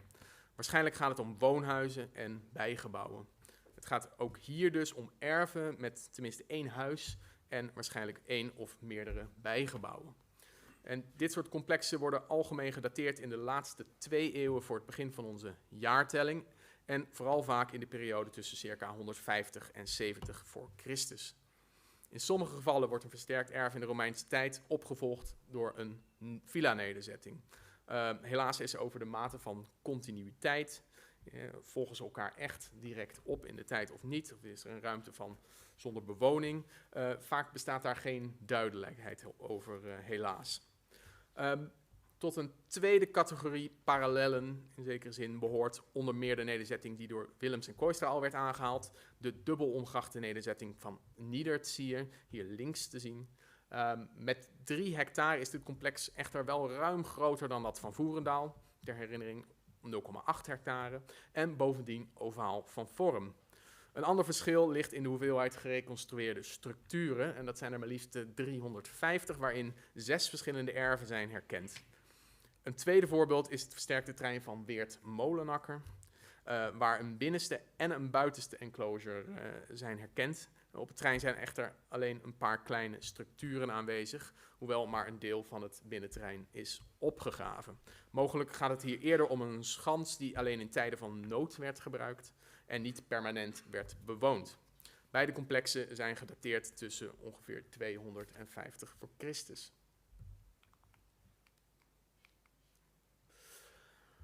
Vervolgens is de vraag, hoe moeten we het versterkte erf van Voerendaal begrijpen in zijn chronologische en sociale context? Allereerst is het dan interessant om te kijken naar de toenemende differentiatie in het nederzettingslandschap gedurende de late ijzertijd. En deze differentiatie is vooral goed zichtbaar in de regio's ten zuiden van de zandgronden. In de 2e eeuw voor Christus zien we daar de opkomst van Oppida. De welbekende versterkte heuveltop-nederzettingen, veelal met proto-urbane karakteristieken. Het waren eigenlijk al een soort steden. Het waren in ieder geval centrale plaatsen. En vaak worden ze gezien als die centrale plaatsen van tribale of subtribale groepen. Naast Oppida kunnen er nog verschillende categorieën andere nederzettingen worden herkend. En die variëren van eenvoudige open, dus niet omheinde nederzettingen en versterkte nederzettingen van verschillende omvang. Voor Noord-Frankrijk zijn dit soort categorieën uitgewerkt door onder andere François Malrin. En sommige van de meest ontwikkelde nederzettingen waren intern georganiseerd en in enige mate ook gemonumentaliseerd. Dit gedifferentieerde nederzettingslandschap kennen we dus vooral goed uit Noord-Frankrijk en ook uit Duitsland. In de omgeving van Voerendaal zijn vooral eenvoudige, niet omheinde nederzettingen bekend. Het versterkte erf van Voerendaal is dan ook een bijzondere vondst en zou er wel eens op kunnen duiden dat het late ijzertijd nederzettingslandschap ook hier wel eens gedifferentieerder zou kunnen zijn dan we tot nu toe eigenlijk weten. In dat licht is het ook nog interessant om hier te wijzen op een gefortificeerde heuveltop-site, Kannekaastert, ingeklemd tussen de Jeker en de Maas, hier hier wel enigszins ver vandaan. Van Voerendaal is het slechts 17 kilometer verwijderd, dus het ligt echt in de buurt. En hier links ziet u dit complex afgebeeld. Het gaat om een site van ongeveer 35 hectare groot en tenminste deels begrensd door een zogenaamde Murus Gallicus, een flinke muur met een defensieve functie. Het zou heel goed kunnen dat we hier te maken hebben met een oppidum uit de late ijzertijd, zo'n centrale plaats. Maar helaas is het tot op heden nog niet goed gelukt om die heuveltopfortificatie definitief te dateren. En dus weten we ook niet zeker of het inderdaad zo'n late ijzertijd oppidum zou kunnen zijn. Rechts ziet u ter vergelijking trouwens nog het versterkte erf van Voerendaal met VRD daarin. En ook de versterkte nederzetting van Niederzier. Het erf van Voerendaal zou wel eens onderdeel geweest kunnen zijn dus van een gedifferentieerd nederzettingssysteem waarbij dit hypothetische oppidum dan aan de top zou hebben gestaan. En als laatste vragen we dan ook nog eens even af van hoe zal dat versterkte erf van Voerendaal, hoe kan dat worden begrepen vanuit een sociaal perspectief? Want dit erf en die huizen die werden natuurlijk bewoond door mensen, door families. Wie waren zij? Allereerst is het belangrijk om te benadrukken dat het erf waarschijnlijk door meerdere generaties werd bewoond. Ik noemde al die huizen, die zijn meermaals herbouwd, ongeveer op dezelfde plek. Als het huis moest worden herbouwd, gebeurde dat min of meer op dezelfde plek en binnen die gracht die daar lag. Op die manier creëerde die familie eigenlijk een vaste plaats in het landschap en in de samenleving en werden bezit en status van generatie op generatie doorgegeven. Ten tweede was het complex versterkt. Zoals ik al aangaf, met zo'n wal en die gracht natuurlijk, misschien wel een houten palissade op die aardewal. Het was dus een verdedigbare plaats en in zekere zin was het ook monumentaal. En daarbij bedoel ik dat het zichtbaar en enigszins indrukwekkend zal zijn geweest. Opvallend in het landschap. Op die manier kan het dus hebben gediend als een soort symbool voor de macht, voor de militaire macht wellicht, en de status van de familie die er leefde. Het is goed mogelijk dat we hier te maken hebben met de residentie van een lokale leider en zijn familie. In de toenemend hiërarchische samenleving van de late ijzertijd zullen zulke leiders het belangrijk hebben gevonden om zich te presenteren als machtige figuren. En in dat licht keer ik hier als laatste ook nog heel even terug naar die eerder al genoemde vleesvork. Het is goed voorstelbaar dat deze vork juist is gebruikt bij het bereiden van vlees tijdens feestelijke bijeenkomsten, georganiseerd door zo'n lokale leider. Waarschijnlijk waren dit soort feesten bedoeld om politieke macht en invloed te winnen, om sociale banden te creëren en te benadrukken en te verstevigen. Al met al blijkt dus dat er ook al ruim voordat de Romeinse tijd de stenen villa werd gebouwd, een invloedrijke familie woonde in Voerendaal. De vondst en de nadere uitwerking van het erf werpt mogelijk nieuw licht op het laat-prehistorische nederzettingslandschap in het meest zuidelijke deel van ons land. En hopelijk kan dit beeld in de komende jaren nog veel verder worden aangevuld en ingevuld met nieuwe onderzoeksresultaten. Dank u wel.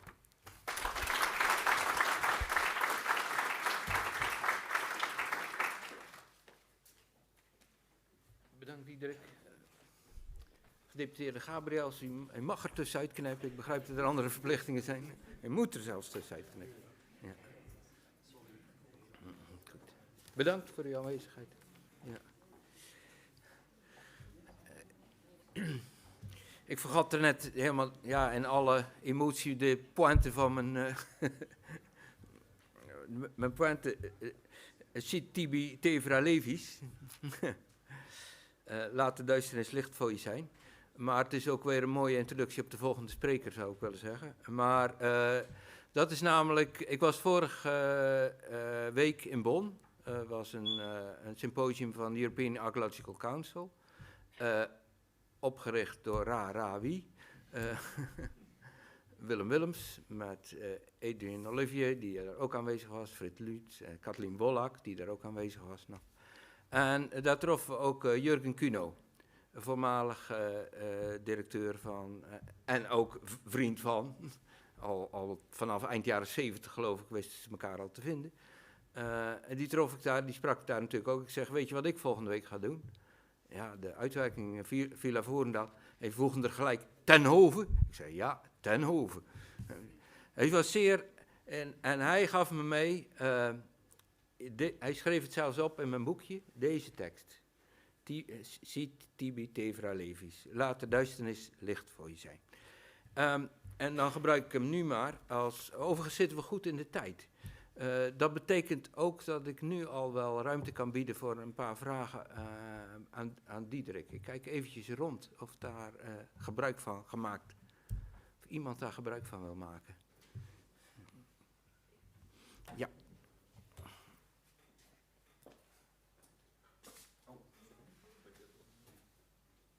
Fokko, als jij eventjes mij kan assisteren met dat.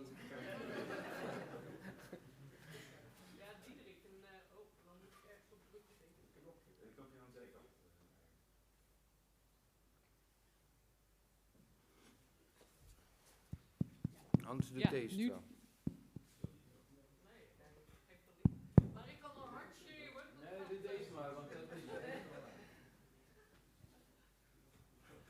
Nou, mooi verhaal, Diederik. Dankjewel. Jij zei, het is een versterkte nederzetting en het moet iets uitstralen. En de villa van Voerendaal lag halverwege de helling. En dat kon van alle kanten gezien worden. Maar deze versterking ligt eigenlijk bijna in het dal van Voerendaal.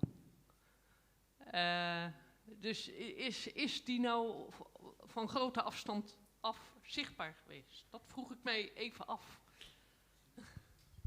Dat is een hele goede vraag. Volgens mij...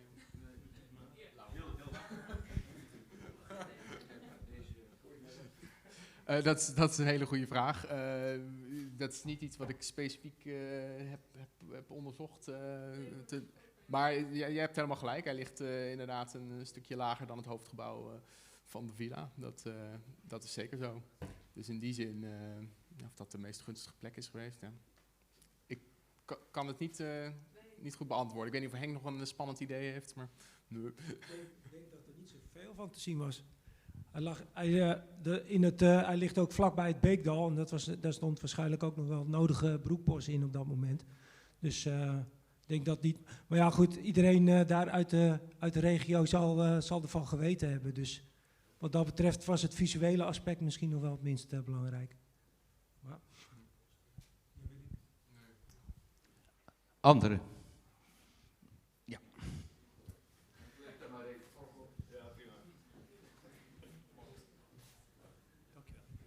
Ik heb eigenlijk een vraag voor Henk, als dat ook mag. En dat gaat eigenlijk over de spagaat van het onderzoek in de jaren 80, waarin we steeds zien dat we veel noodonderzoek hebben gedaan, de keuze hebben gemaakt om niet uit te werken. En nu wordt die uitwerking wel gedaan. En wat ik me eigenlijk afvraag is wat eigenlijk de balans is van die jullie zouden kunnen geven van, is dat een verstandige beslissing geweest toen? Of hadden we beter kunnen opgraven en direct uitwerken? Of hebben we nu een enorm potentieel voor onderzoek voor de toekomst?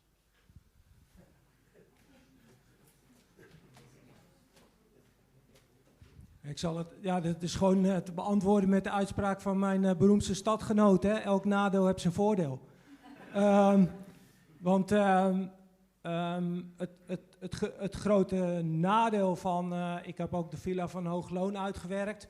Het grote nadeel van die oude opgraving is dat er was in Voerendaal het probleem dat de opgraver zelf er niet meer was. Dus die kon je niet, geen dingen meer vragen. Als er ook al, er werden in die tijd voor dit soort opgravingen geen uitvoerige dagrapporten gemaakt. Ja, vooral technische dagrapporten. Dus wat dat betreft is er weinig over gedachten overgeleverd. Nou ja, Laura was er bij, die weet nog wel van alles. Maar ik heb ook wel gemerkt bij oude opgravingen dat als je opgravers gaat bevragen nu over die oude opgravingen, dat ze vaak, dat de herinnering toch niet zo goed blijkt. Het was in zekere zin goed geweest als zij het al hadden gedaan en dan waren wij er vanaf geweest.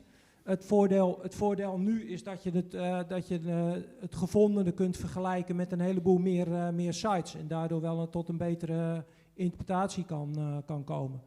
Dus ja, het maakt eigenlijk niet zoveel uit.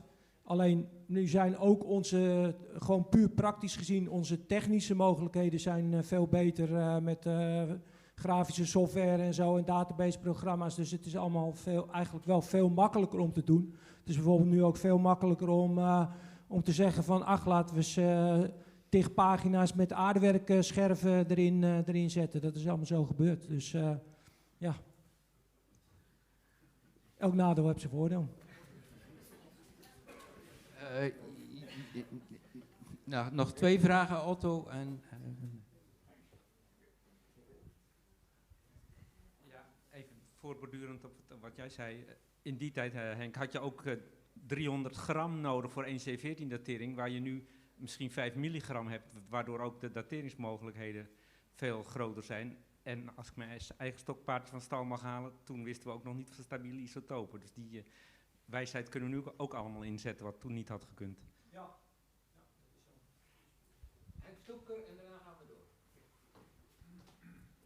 Dankjewel. Ja, ik heb even een vraag over dat deel dat niet opgegraven is. Ik was er destijds uit de verte bij betrokken.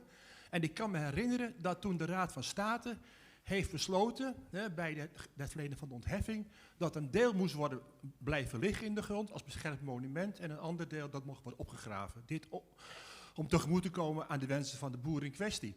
Hoe is het nu met dat stuk dat niet beschermd is? Je noemde al de vroege middeleeuwen aan de andere kant, maar is er ook niet nog een deel van het hoofdgebouw en omgeving wat er nog in de grond ligt? En mijn vraag is natuurlijk vooral, heeft dankzij deze schitterende uitwerking ook dat andere deel, nog onbekende deel, nog geplaatst in een nieuw perspectief? Hebben we nu een beter beeld wat er allemaal nog kan liggen? En natuurlijk ook dan, vraag aan misschien aan Leonard vooral, heeft dat nog consequenties in het kader van de bescherming, van maatregelen die je kunt nemen? Dat is gewoon mijn vraag is in wezen, kunnen wij dankzij het uitwerken van oud onderzoek de bescherming ook meteen weer een impuls geven? Een stukje AMZ ook. Eerst de inhoud, dan de juristen. Ja, ik denk, inhoudelijk gezien denk ik niet dat, bijvoorbeeld inderdaad het hoofdgebouw, dat is monument geworden. Daar zou je van bepaalde dingen zou je nog graag kijken. Er zijn nog best, ook op het voorerf en het achtererf van de villa zijn best nog wel lappen die niet zijn opgegraven. Dus daar zou op zich nog wel door nader onderzoek de een en ander te weten zijn gekomen. Wat bijvoorbeeld heel jammer is bijvoorbeeld dat het badhuis is destijds al door Braat opgegraven en leeggehaald. En het jammer is dat bij de ROB-opgravingen er misschien geen tijd was of zo. Maar ze hebben het wel, die put wel opengelegd. Maar het was mooi geweest als ze de verstoorde vulling uit het badhuis hadden gehad. Het nog een keer goed hadden gedocumenteerd. Wat Braat niet zo had gedaan. En wat die vroegmiddeleeuwse nederzetting betreft aan de andere kant van de Steinweg. Het zou aardig zijn om te weten wat daar zit. Maar ja, het is niet zo'n grote strook. En hij zit een deel onder de Steinweg. Dus ik weet het niet, laat maar liggen voorlopig. Ik denk niet dat daar echt hele schokkende dingen uitkomen, nieuwe dingen uitkomen. De dateringsproblematiek zal daar hetzelfde zijn als in het wel opgegraven deel. Dus, dat bedoelde ik niet helemaal. Nee, dat weet ik, maar... dat er van alles lag, is beschermd. En nu is het echt uitgewerkt en nu is de vraag, onze gedachten over dat het beschermde gedeelte nog aangepast. Heb je nieuwe huizen gevonden die als buiten de wand in mogen? Nou ja, kijk, het zou... maar ja, destijds was al het idee van destijds om die hele site integraal te beschermen. Dat was op zich een goed idee. En dat was toen 13 hectare volgens mij was de planning. Nou, het zou natuurlijk nog veel groter mogen zijn. Want er zit waarschijnlijk ook allemaal verspreide vroeg-Romeinse ijzertijdbewoning en vroeg-middeleeuwse bewoning omheen. Dus je zou in feite dat hele landschap zou je moeten beschermen. Maar ik denk dat op zich het echte monument, het hoofdgebouw van de villa, dat daar niet zoveel nieuws te halen is. Prima, dus hoef ik niet aan de bak, Henk, begrijp ik het. Ja. Dat is een hele geruststelling. Overigens, ten algemene kan ik wel zeggen, als er nieuwe inzichten zijn of nieuwe informatie, dan kan de begrenzing van een monument worden aangepast. Dat kan. Dat is mogelijk. Dan kun je het verruimen of we hebben het ook wel verkleind. En wat betreft de omliggende, ik hoop heel erg dat de gemeente Voerendaal zijn bestemmingsplan op orde heeft. Dat is... een deel daarvan, dan ligt een golfbaan. Dus oh ja, dat is waar ook. Wat daaronder ligt redelijk veilig. Ja. Het ligt fysiek veilig. Ik hoop dat het ook juridisch goed geregeld is met een niet al te ruime vrijstelling. Dit zo zijnde, hebben we toch even tijd gehad voor discussie. Naar aanleiding van wat Henk ons verteld heeft en wat Nico, dat is je vader. Neem me niet kwalijk. Diederik. En I turn to English now. Marion Brugler. Very much welcome. 45 kilometers or something like that. It's not that. I traveled further, I can tell you. Okay. Come up here. Rural settlements in the High Empire and the Lake Antiquity in the German Lower Rhine region. Go your gang. Okay. Well,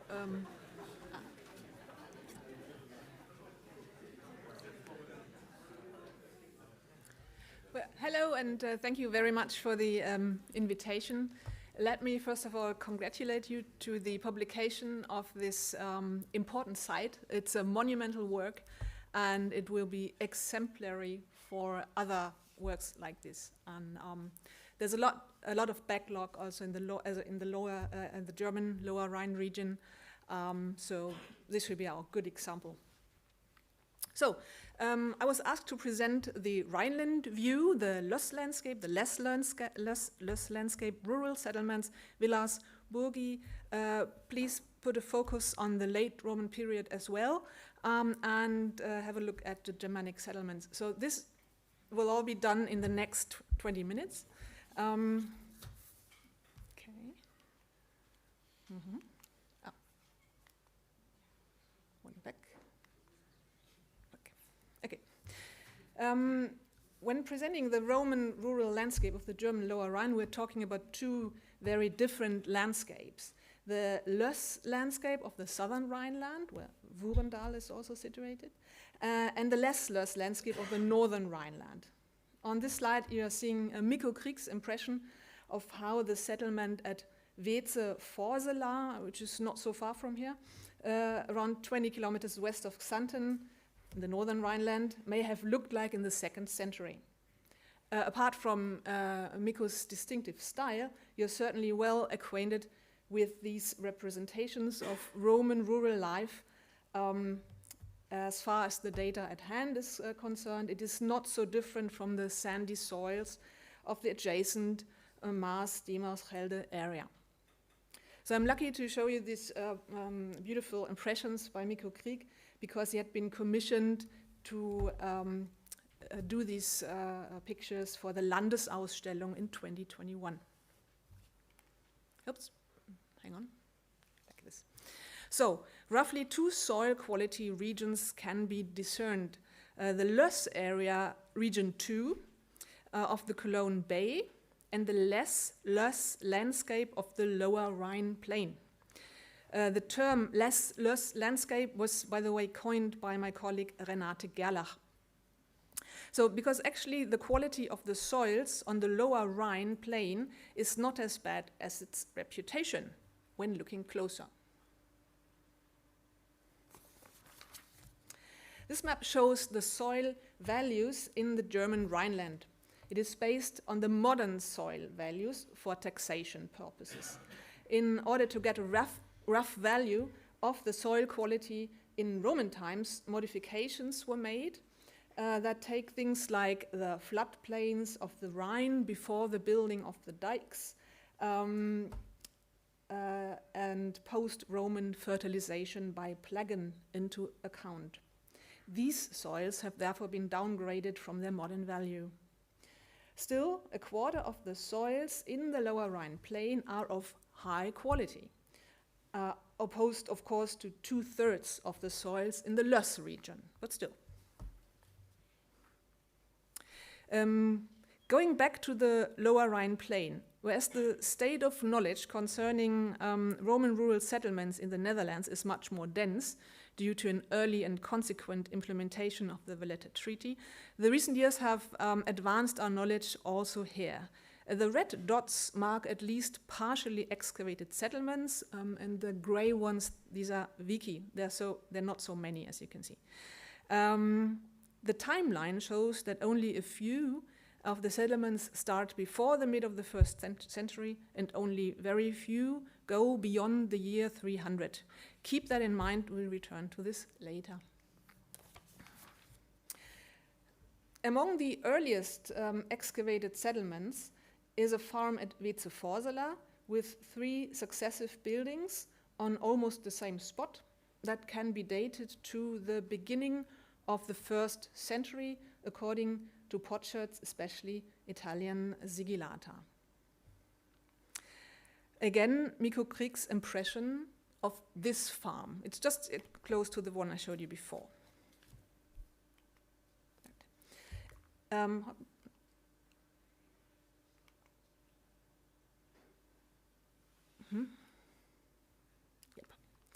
Another site near this one, early one, is dated to the 2nd and 3rd centuries.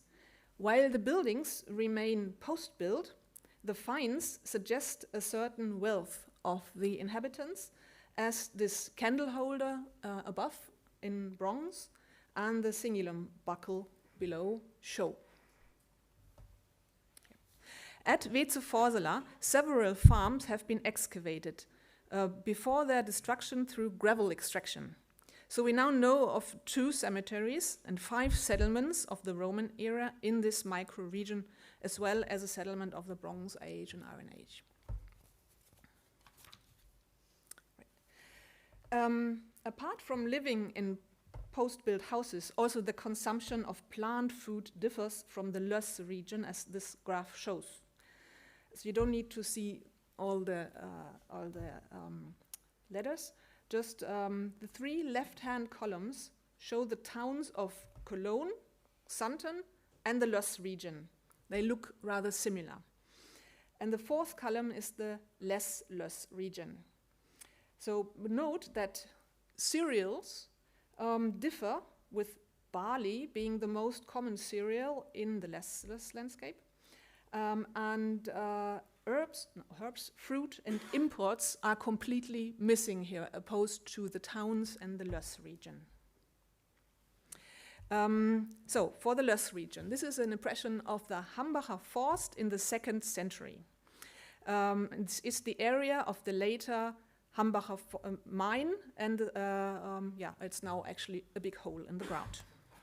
And all the sites that you see here were excavated. Now, here's the density of rural settlements in this area is much higher. The blue dots are only those sites that are definitely qualified as Villa Rustica in our database.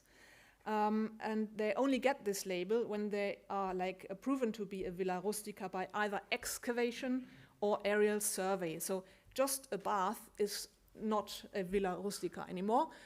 So you need to have some more, I'm not going to detail here, some more qualifications for that.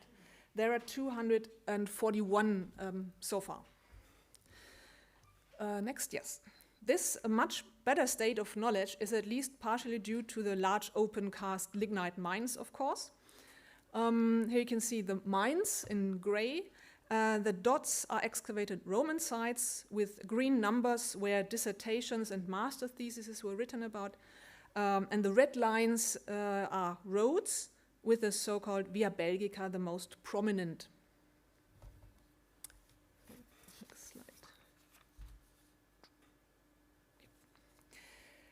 The potential of research in this landscape is enormous. Here I show a map of wells that are dendrochronologically dated. And Diethelm and Wendt in 2019 could single out 3 phases of increased well building activity. The first phase was from 60 to 110 AD, a second phase 130 to 170, and a third phase 230 and 260 AD. This doesn't mean that there aren't any outside this, but it's there's a focus. Okay, next, yeah. But here is the Hambach mine. The picture of this landscape is far from complete. Martin Grünewald, my colleague, warns that, at least in recent years, it was only possible to excavate 25% of the Roman settlement sites in the Hambach mine, even though in this mine a focus is set on the Roman sites. He calculates that for all the mines together, with their land loss of 340 hectares per annum, only 5% of the sites can be excavated. This has to be taken into account when calculating settlement densities, as, for example, Karen Jensen has done so in her PhD thesis. So not only in the pre-mining excavations have advanced our knowledge on settlement density and structure, also aerial survey, like this one at Vettweiß Kelz, with alone 5 villae in a very small area, shows. These layouts are known only from aerial survey, but this has also potential. Concerning the types of villae and other rural settlements, I'll not go into detail here. Others have, Diederik, for example. Just to show a general outline, axially arranged sites are very rare, but there are examples of longitudinal and transversal axial villae in Blankenheim, in the Eifel, and near Cologne. But most of the compounds are non-axial and much smaller, as can be seen here, and those in the previous slide below the number Hambach 403. There are also sites that are completely post-built, but as outlined above, these have rarely been excavated and many of them may have been missed. So let's turn to late antiquity. How does the picture of the rural settlement present itself from the end of the 3rd century onward? First, let's return to the Lower Rhine plain. Steinheeren has pointed out for the Maas-Demerschelde area, that the countryside was depopulated sometime in the second half of the 3rd century. The same seems to be true for the German Lower Rhine plain. The blue dots here are entries in our Bodeon database on all the finds and features and sites with a date of the 4th century. As you can see, the Rhine corridor is still marked, and also the Nears in the hinterland has some spots. But there is no indication of rural settlements in the hinterland in the 4th century. Yep. Only in the late 4th century, new settlers from beyond the Rhine arrive. The best known site for this is Gennep, at the confluence of Neers and Maas, and some 15 kilometers to the southeast at Weeze-Knappheide. A smaller site has been excavated by us in 2019-2020. No. Okay. Yes. This is part of the site of Weeze-Knappheide with 2 longhouses and a number of sunken feature buildings. This is the first site with longhouses of the 5th century on the Lower Rhine plain, actually in all of the Rhineland, but are also known in the Netherlands, like in, I hope I pronounced this right, Goorle, Breda, Helden, just to name a few, and in Belgium, just like Neerharen or Wange, we have seen this just before. Okay, let us return to the Löss zone. Here, database find features and sites dated into the 4th century, and the roads, the Via Belgica and the Agrippa Street, that's called like that. As you can see with this simple unspecified query, the evidence is much denser and also much more evenly spread on the arable soils. Cologne node is not mapped in our database, but there are of course also. Okay, next. Yeah. Still, this isn't a simple continuation of settlements. Some infills of wells in the lignite mining area contained skeletons. The infills are dated to the mid and second half of the 3rd century. And Martin Grünewald, opposed to earlier thesis of Germanic incursions, sees these in connection with the civic war in the Gallic Empire.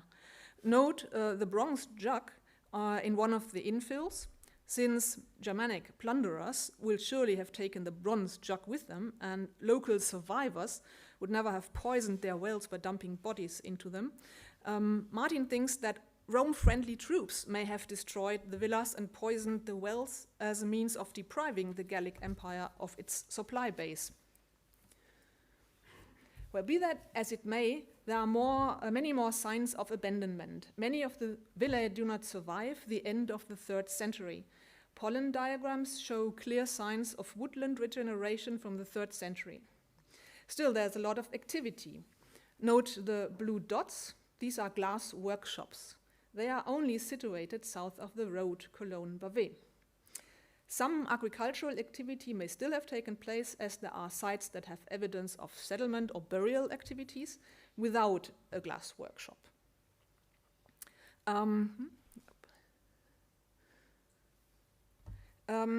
Especially the glass workshops are prominent. There are 10 sites with as much as 40 furnaces. In the rest of the Rhineland, there's only Cologne with 1 furnace and Goch-Asperen with 2. The workshops were using the wood of the reforested areas as fuel. One of the workshops, Hambach 132, had as much as 12 furnaces. I'll show it a bit more detailed. Yeah.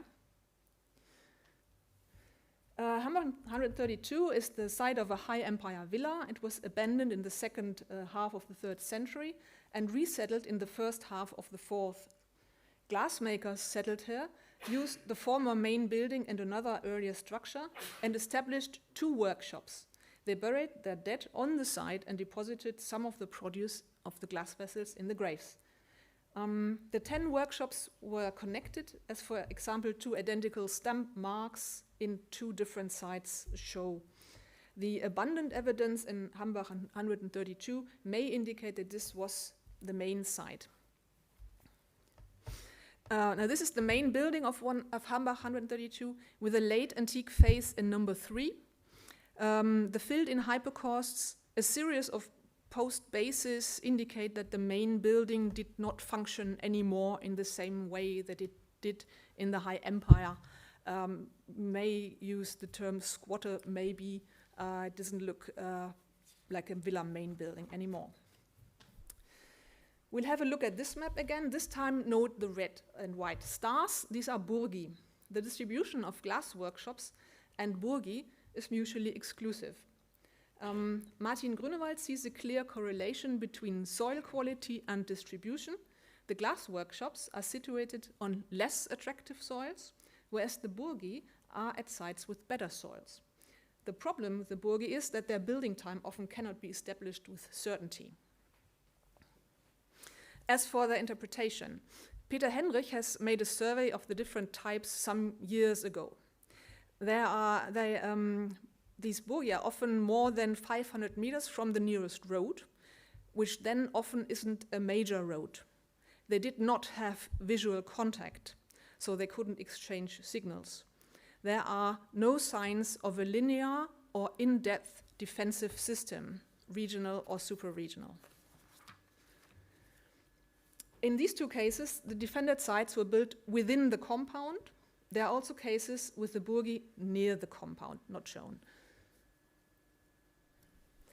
Both these examples have a burgos that encloses, partially to the left, the main building of a villa. In the example to the right, in a later phase, a smaller 9 times 10 meter sized tower-like building, it's in darker pink, was erected in the probably 4th century. This is another enclosed main building at Weilerswist with ditch and palisade. These burgi are defended through ditches and sometimes palisades, which cannot be effectively defended without battlement, and are furthermore in topographical situations that are not optimal. There are, apart from where a building is entrenched, no barracks for defenders. So Peter Henrich concludes that they are sprung from an individual need of the inhabitants of the farm for protection and to encourage a small number of attackers to move on to an undefended site. What happens then? On the less attractive soils, woodlands develop, like the Hambacher Forst, the Cotton Forest near Bonn, the Königsforst near Cologne, and the Reichswald here on the northern Rhineland, close to Nijmegen. Here's a slide of the Merovingian cemeteries in the Rhineland. They mirror the settlement areas, and they also mirror the distribution of the late antique indicators we've just seen before, if you remember from just several slides ago. This is, of course, no simple continuation of settlements, but that's another story. Yeah, thank you for your invitation and attention.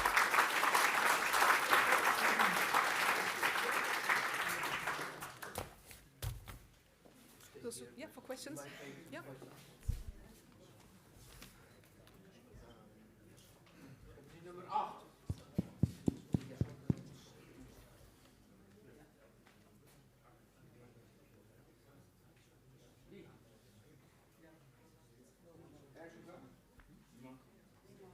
Normally, they all want to have coffee.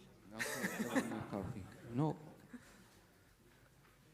Is there a possibility that the settlement layout in the 4th and 5th century in the less area is anyway influenced by density of archaeological research? You said something about forest reforestation. Is this maybe also the area which is still forested and not very intensively researched? Yes and no. Yeah, there is less intensive research. This is true. There are also there's a problem of the plug-in fertilization. these are covers of 40 centimeters extra below the plow soil. So we have like 80 centimeters. So rarely finds get plowed up and cannot be found beforehand. And only in the last like 10 years, the Heritage Service has gone over to do more trial trenching before developments. Then again, there's not so much development as in the southern Rhineland, so no building, actual building. This is state of research, yes, but also we don't find so many also like metal detectorists. They don't hand in so many indicators of settlement sites, and it's probably part and part. Thank you. Other questions? Nico.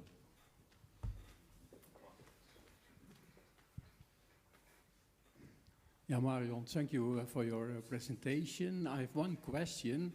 What I always find very striking is these, when you are looking at the villa landscape of the Cologne hinterland, that large sections of that rich villa landscape that existed in the Roman period was becoming a forest area, sparsely inhabited in later times, in historical times, and has that something to do with soil degradation? What's happening here? And that we always have the image that those areas are the fertile, the best agricultural soils, but what happened there? Mm-hmm. It's true.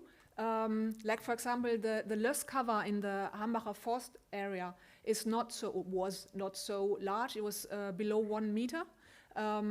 So in Roman times, the soil got exhausted, and there's a lot, and decalcified.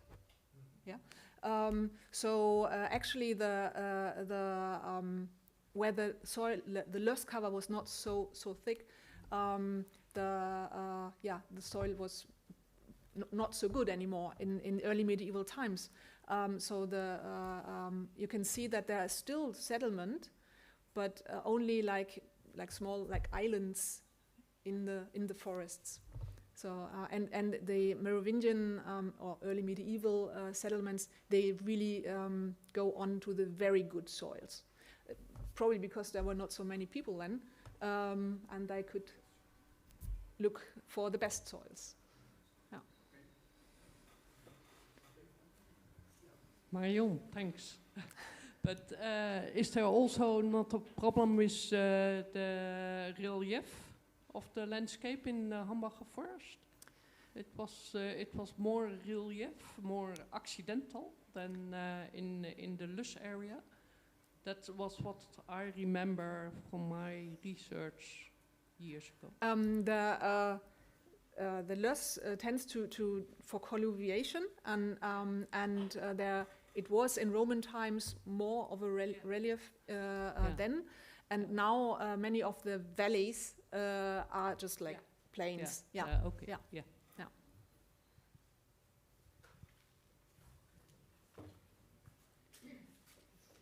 Ja, kijk nog 1 keer rond. Zo niet, dan dankjewel. Applausje nog.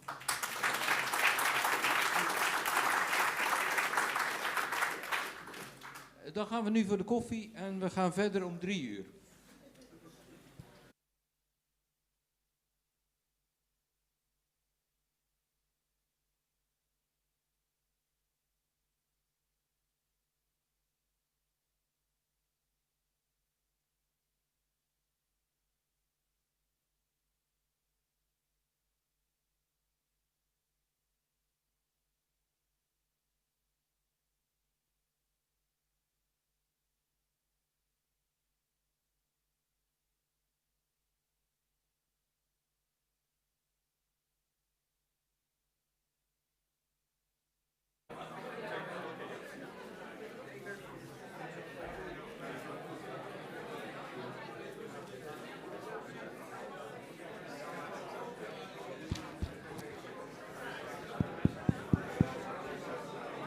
Ja, als iedereen zijn plekje weer weet te vinden.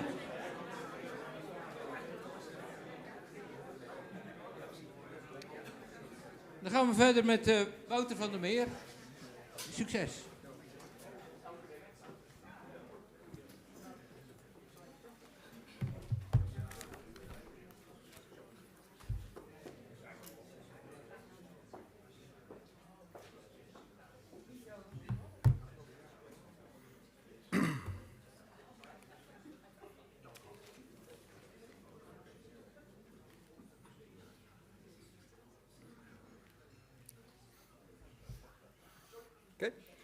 Goedemiddag, ik ben Wouter van der Meer. Ik ben architect, botanist bij Biax in Zaandam.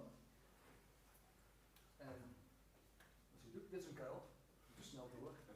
Het is een hele grote kuil van 15 bij... Of je praat in de microfoon, of je gebruikt deze. Excuus. Dat is een kuil, dat is een hele grote kuil. Hij ligt bij Borgloon in de buurt van Tongeren. En die kuil is ongeveer 20 bij 15 meter en er is nog ongeveer 1 meter diep van bewaard. En die heeft een houtskoolrijke vulling, heel duidelijk te zien. Maar bij onderzoek van de monsters uit de kuil blijkt het eigenlijk geen houtskool te zijn, maar verkoold kaf van spelt. En er ligt dan in die hele kuil, als we dat mogen extrapoleren vanuit die monsters, voor tonnen en tonnen afval van graan. En heel waarschijnlijk heeft die kuil dus te maken met het produceren van een surplus van graan voor de markt. Er is alleen geen villa gevonden bij die kuil, alleen een inheems-Romeinse nederzetting van 5 erven.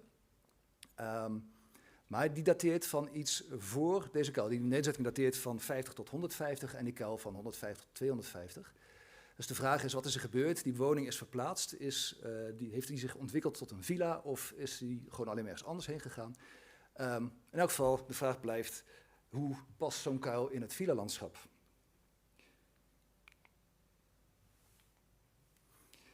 Ik ben gevraagd om een lezing te geven over de plantaardige resten binnen dat villa-landschap, botanische macroresten. Laura heeft voor haar proefschrift die resten onderzocht van Voerendaal. Ze heeft daar in haar proefschrift die resten ook vergeleken, heel intensief met materiaal uit het Duitse Rijnland. Dus ik moest mezelf afvragen wat ik daar nog eigenlijk aan toe kan voegen. En nu leek me het heel eenvoudig om het studiegebied een beetje te verplaatsen. Ik heb namelijk voor de uitwerking van het botanisch materiaal van de Villa Dilbeek-Wolkenveld in de buurt van Brussel, in de buurt van Brussel, een vergelijking gemaakt met botanische gegevens van andere villa's in Nederland, Vlaanderen en Noord-Frankrijk. Niet met Duitsland, dat is nou eenmaal omdat ze in Vlaanderen wat meer gericht zijn op Frankrijk dan op Duitsland. En ik voldeed aan de vraag.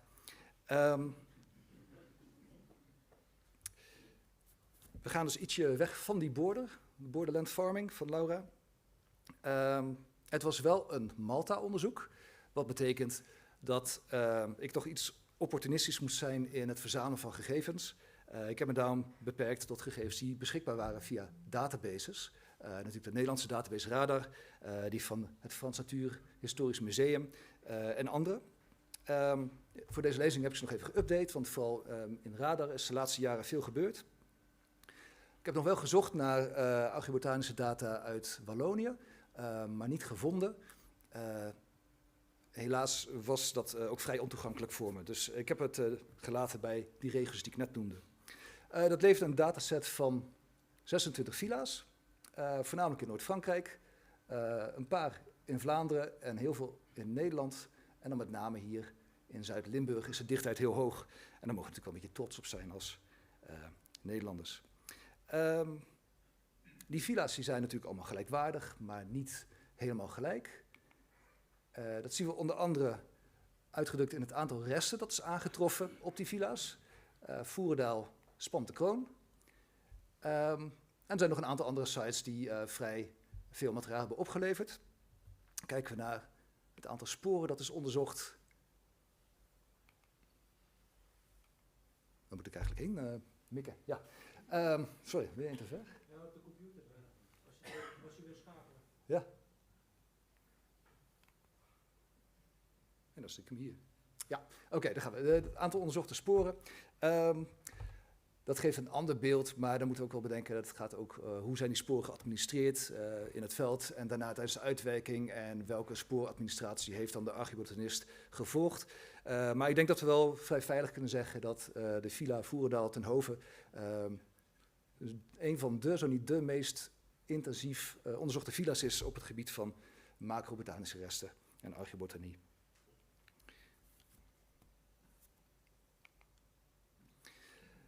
We gaan er allemaal vanuit dat die villa's productiecentra waren voor graan. Tenminste, dat is de meest waarschijnlijk. En dat blijkt eigenlijk ook uit het botanisch materiaal. Bijna alle botanische maakresten zijn van graan of van akkeronkruiden die tussen het graan op de akker stonden. Welke soorten graan verbouwden ze dan? In aantallen is tarwe duidelijk dominant, met nog een kleine plek voor gerst en haver. Kijken we ook naar de frequentie, de relatieve frequentie, dus hoe vaak komt een soort voor in alle sporen die zijn bekeken, dan zien we nog steeds dat tarwe dominant is. Maar dat hoewel de aantallen gerst en haver niet zo groot zijn, dat ze toch wel vrij vaak worden aangetroffen in de sporen. Tenminste een derde voor gerst en een kwart voor haver. En dat daarnaast ook nog wel vrij vaak gierst, sorry ik heb de Latijnse naam laten staan, en hier rogge worden aangetroffen. Waarbij altijd wordt aangenomen dat rogge in deze periode voornamelijk nog een akkeronkruid is. En dat geldt eigenlijk ook voor een deel van de haver, want we kunnen die graankorst niet onderscheiden, de graankorst van gecultiveerde haver niet goed onderscheiden van die van het onkruid oot. Ze verbouwden niet één soort tarwe, maar meerdere. Als het mogelijk was om die tarwe op soort te determineren, dan zien we dat het vaak gaat om broodtarwe, maar ook zeker heel vaak om emmertarwe of speltarwe. Dat is dus het complete plaatje van alle gegevens bij elkaar. Als we het uitsplitsen per villa, dan zien we nog wat patronen ontstaan. Dit is een uitsnede van de bodemkaart van Europa. We zien hier ten eerste dat in het zuidelijk gedeelte van het studiegebied broodtarwe dominant is. Terwijl hier in het noorden van het leemgebied vaak speltarwe dominant is. En we zien een aantal villa's waar men blijkbaar vooral emmertarwe heeft verbouwd. Dat heeft waarschijnlijk te maken met de bodemkwaliteit. Ten eerste is de leembodem in het zuiden mogelijk minder ontkalkt dan hier in het noorden. Daarnaast kunnen klimaatfactoren een rol hebben gespeeld, warmer weer bijvoorbeeld. En als we kijken naar de villa's waar emmertarwe veel voorkomt, dan zien we dat het vaak in gebieden zijn die wat moeilijker te cultiveren zijn waarschijnlijk. Dus hier zandgrond, riviergebied en hier in Frankrijk, als we daarop zouden inzoomen en we breken het percentage van bodemtypes rond die villa, dan zien we vaak dat het slechts beperkt oppervlak met leemgrond is en ook veel beekdalgronden en krijtvaaggronden. Hier heb ik een kleine insteek gemaakt voor Limburg, want dat zie je anders niet goed. Ook voornamelijk spelt. En we zien hier op het gebied rond Smeermaas, waar je dus te maken hebt met zandgrond in het groen, maasafzettingen in het blauw en leemgrond, roze, dat hier ook meer emmertarwe voorkomt dan bij de andere villa's. In de literatuur wordt vaak gesproken van dat er aanvankelijk een fase was in de vroeg-Romeinse periode waarin die villa's meer divers waren in de graansoorten die ze verbouwden, terwijl ze in de midden-Romeinse periode toebewegen naar een monocultuur van hetzij spelt, hetzij broodtarwe. Ik haal het niet heel erg goed uit de gegevens als ik de fasering een beetje aanhoud zoals die ook ongeveer is voor Voerendaal. En we zien bijvoorbeeld als we kijken naar de frequentiegetallen dat in alle perioden ook gerst en haver nog vrij frequent worden aangetroffen, hoewel tarwe telkens dominant is. Die villa's verbouwden ook wel andere dingen dan graan. Bijvoorbeeld peulvruchten, die worden vrij vaak aangetroffen. Dan hebben we het over duivenbonen, een soort kleinzadige tuinboon, erwten en linzen. En dat is interessant als we ons beseffen dat die Romeinen heel goed wisten dat als je peulvruchten verbouwt, dat je daarmee de bodem verbetert. In de woorden van Plinius, bonen verbeteren de bodem net zo goed als voor welke andere soort van mest ook. Ze kenden ook het begrip groenbemesting. Dus als de bonen zeg maar, hadden gebloeid, dan oogsten ze niet, maar dan ploegden ze onder om op die manier de bodemkwaliteit te verhogen. Op die villa's worden vaak geen waterputten opgegraven. Niet omdat ze niet worden aangetroffen, maar vaak denk ik omdat ze zo diep zijn dat ze heel moeilijk zijn uit te graven tot op het niveau van de grondwaterspiegel. Dat betekent eigenlijk dat we voor het botanisch onderzoek met een probleem zitten, namelijk al die botanische resten zijn vooral verkoold. Alleen in die diepe sporen of op vindplaatsen waar de grondwaterspiegel wat minder laag is, vinden we ook onverkoold materiaal terug. En het is nou eenmaal zo dat sommige planten beter bewaard blijven in verkoolde staat dan andere. Ik denk bijvoorbeeld, hier zien we kaf. Die vlaskapsels, resten van de vrucht van kaf, dat verbrandt, dat vergaat meestal geheel in het vuur. Maar er wordt wel degelijk vlas verbouwd op die villa's. Op welke schaal is dus niet zo duidelijk. Het lijkt me logisch dat vlas is de grondstof voor textiel linnen, een belangrijke textielvorm in de Romeinse periode. Het lijkt me logisch dat die villa ook daar grote producenten van waren, maar daar hebben we dus eigenlijk weinig beeld van. Ook voor veel andere gewassen zijn we afhankelijk van de aanwezigheid van sporen die tot onder de grondwaterspiegel reiken. Bijvoorbeeld voor aanwijzingen van tuinbouw, hier een korianderzaadje. Hier wat verkoolde pruimenpitten, die worden toch heel af en toe wel aangetroffen. Tuinbouw is een Romeins idee. Dat hebben ze hier gebracht, samen met al die gewassen die wij nu ook nog wel kennen als onze keukenkruiden zo'n beetje. Daar hoort natuurlijk niet alleen maar een nieuw tuintje voor de villa bij en niet alleen maar een nieuw gewas, maar ook hele andere gewoontes qua eten, eten om de smaak en dergelijke, genieten van het eten, misschien nog wel meer en dergelijke. Dus erg interessant. Kijk, ik loop een beetje mijn kaartjes vooruit. Maar goed, we vinden ze dus maar zelden in villa's. Vooral als waterputten bewaard blijven, zoals Dilbeek, Toefreviel en Hogeloon en Kerkrade. Wat we niet vinden, eigenlijk, we vinden dus wel resten van fruit, ook van wilde fruitsoorten, die ze nog steeds dus wel in de omgeving verzamelen. Maar we vinden geen druiven, heel weinig in elk geval. Op die villa's zelf niks. En terwijl druivenresten, verkoolde druivenpitjes bijvoorbeeld, een van de meest voorkomende categorieën van botanische resten zijn in het Mediterraangebied. Dus of die villa's nou actief druif verbouwden en wijn produceerden, dat is dus eigenlijk heel onzeker en waarschijnlijk zelfs niet als we moeten kijken naar deze gegevens. Ook wat interessant is dat we eigenlijk heel weinig resten... Oh, dan ga ik weer heel veel... Ja, hartelijk dank voor dat. Dus, ik dacht dat ik toch maar even drukte. Hup. Nee, we zijn er nog niet hoor. Hop, nog eentje. Doe dan. Ja, het is zo'n belangrijke dia. Nou ja. We vinden dus maar heel weinig resten van geïmporteerd plantaardig materiaal. Dus we hebben het dan over een paar pijnboompitjes in Frankrijk, Tremblay en France. Terwijl we uit militaire en economische centra in het studiegebied wel degelijk olijven, vijgen, druiven enzovoort tegenkomen. En we weten van die villa-eigenaren dat ze welvarend waren, dat ze connecties hadden, dat ze allerlei andere producten uit het Romeinse Rijk importeerden. Zoals ik net hoorde, wijn uit Zuidoost-Turkije. Dus zouden ze dan echt nooit olijven en dergelijke hebben gegeten? Het heeft waarschijnlijk te maken dat we niet de juiste contexten hebben om te onderzoeken, waar namelijk het keukenafval en de uitwerpselen van die villa-bewoners terechtkwamen. Maar dat we meer kijken naar het materiaal van de productie op die villa en wat er dus in die waterput is gewaaid.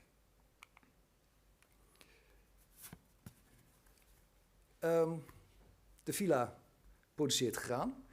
Dus als je je akker op peil wil houden, als je vruchtbaarheid op peil wil houden, dan moet je die bemesten met mest van koeien onder andere en dus wellicht peulvruchten.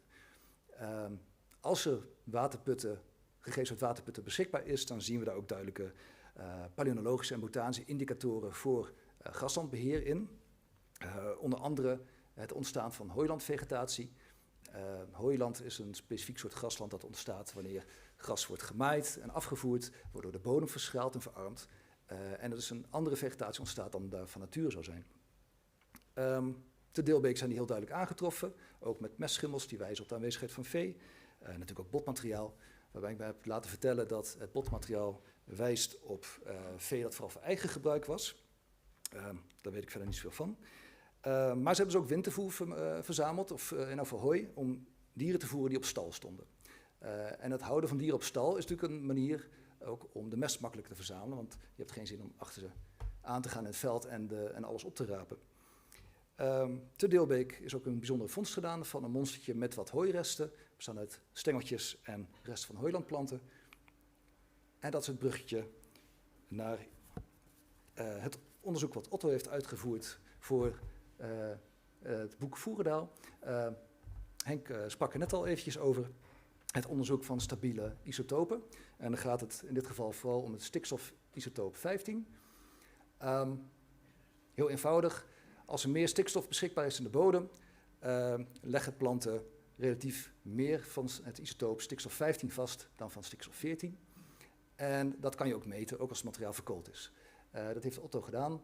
En daaruit kwam naar voren dat tijdens de hoogtijdagen van Villa Voerendaal de akkers minder intensief werden bemest dan in de periode daarvoor, de ijzertijd, en de periode daarna, dus de latermijnse periode / vroege middeleeuwen. Ik zocht naar een mooie plaatje, een muurschildering of een mozaïek van een Romeinse boer die mest strooit. Dat heb ik niet gevonden, dus ik heb heel modern eentje laten genereren door kunstmatige intelligentie. Maar ik beloof dat de lezing verder wel van mij is, anders was hij wel beter geweest. Even kijken. We hebben helaas geen gegevens van stabiele isotopenonderzoek binnen het studiegebied beschikbaar op dit moment. Hopelijk verandert dat nog. Maar we kunnen bijvoorbeeld ook kijken naar de ecologische eigenschappen van de akkeronkruiden die we tussen dat graan vinden. Een manier om daarnaar te kijken zijn bijvoorbeeld de Ellenberg-waarden. Dat zijn waarden die zijn gegeven aan planten op basis van een voorkomen, waarbij het heel simpel is. Als een plant voorkomt op stikstofrijke plaatsen, krijgt hij een hoog getal. En als hij voorkomt op stikstofarme plaatsen, een laag getal. En dat is ook gedaan voor bodemvochtigheid en voor zuurgraad en dergelijke. Maar we concentreren ons nu even op stikstof, omdat dat het meest in relatie staat met dat isotopenonderzoek. Dat zijn ordinale schalen. Het verschil tussen 9 en 8 is niet per se even groot als het verschil tussen 8 en 7. Maar desondanks kan je ermee rekenen dat je ook schoolcijfers kan gebruiken om te rekenen over schoolprestaties. We zetten die gegevens dan op een rijtje voor de Villa Voerendaal. Dan zie je toch een beeld wat enigszins past bij het stabiele isotopenonderzoek. In de eerste fase ligt de mediaan voor die waarde hoger dan in de tweede en opvolgende fases. En daarnaast zie je ook dat in die latere fases de spreiding meer toeneemt. Wat je zou kunnen verklaren van het idee dat die Romeinse landbouwers meer specifiek waren, of meer gericht bepaalde percelen intensief bemesten en andere minder sterk bemesten. En zoiets bleek geloof ik ook uit het isotopenonderzoek, waarbij broodtarwe hogere waarden laat zien dan andere graansoorten. En even kijken. Het leek me ook wel handig om interessant om te kijken naar villa's op leemgrond, Nuvisol, en die ene villa op de zandgrond, Hogeloon, waarbij we ook eigenlijk duidelijk zien aan de waarde voor zuurgraad dat de bodem daar zuurder is, maar we zien ook hogere waarden voor stikstof op de zandgrond. Dus ik dacht dat Diederik mailde dat er plannen zijn om ook isotopenonderzoek te doen van materiaal van de villa Hogeloon. Of heb ik dat helemaal verzonnen? Of nee? Verzonnen. Nou, het zou een heel goed plan zijn. En ja, dan weet ik. Ja, daarom. Nou goed, dat heb ik dan gedroomd. Maar in elk geval, bij deze durf ik voorzichtig voorspellen dat die waarden misschien wat hoger uit zouden kunnen gaan vallen. We kunnen ook kijken naar andere ecologische eigenschappen van die onkruiden tussen het graan. Een eenvoudige manier is bijvoorbeeld kijken naar de verhouding tussen eenjarige planten en meerjarige planten. Eenjarige planten die voltooien hun levenscyclus in 1 jaar en produceren dan ook zaad en gaan dood. Meerjarige planten doen daar wat langer over en hebben vaak in het eerste jaar nog geen zaden. Er is ook nog een soort van tussenvorm, zullen we maar even noemen, de winterannuel. Die kiemt al in de herfst en voltooit dan de cyclus in het jaar daarop. Die zien we vooral terugkomen tussen wintergraan. Daar gaan we het even niet over hebben, maar die kan je bij 1 jaar rekenen wat dit betreft. En als we die verhoudingen dan op een rijtje zetten voor de villa's in ons studiegebied, waarbij ik villa's waar maar een klein aantal monsters van beschikbaar was heb gedeselecteerd, zie je dat er vrij grote verschillen zijn in die verhoudingen. We zien bijvoorbeeld villa's waar helemaal geen meerjarige planten zijn aangetroffen. En we zien villa's waar soms wel 5% van de wilde planten meerjarig zijn.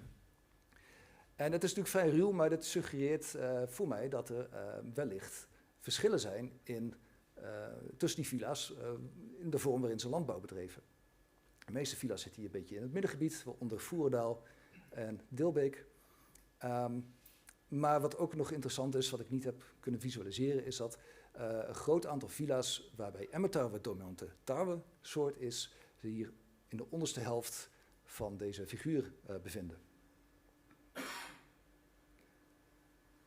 En als we die gegevens dan op een rijtje zetten voor Voerendaal, in de 4 verschillende fases, dan zien we een patroon wat ook wel lijkt op wat we dan hebben gezien met dat stabiele isotooponderzoek en de stikstofwaarden. In de Midden-Romeinse tijd lijkt het dus minder intensief te zijn geakkerd dan in die periode daarvoor.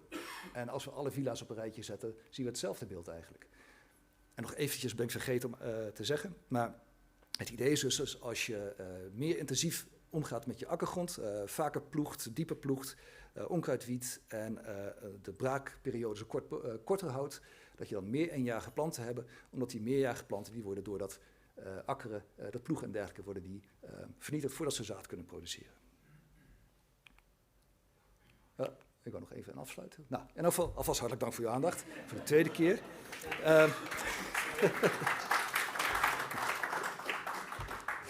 Dank u wel. Nog één klein dingetje. In elk geval denk ik dat er is veel synergie tussen klassiek botanisch onderzoek op basis van die ecologische eigenschappen en stabiele isotooponderzoek. Dus ik hoop dat er nog veel meer stabiele isotopen in Nederland worden onderzocht. Maar ik hoop ook dat er ruimte blijft voor die meer klassieke analyse, waar ook nieuwe methodes worden ontwikkeld om te kijken naar de functionele eigenschappen van planten, meer nog dan plantensoorten zelf. En ik denk dat daar nog een hele schat aan informatie is in dat villa-landschap, omdat dat is nog niet heel vaak gedaan eigenlijk. Dus goed, en nu echt bedankt voor je aandacht.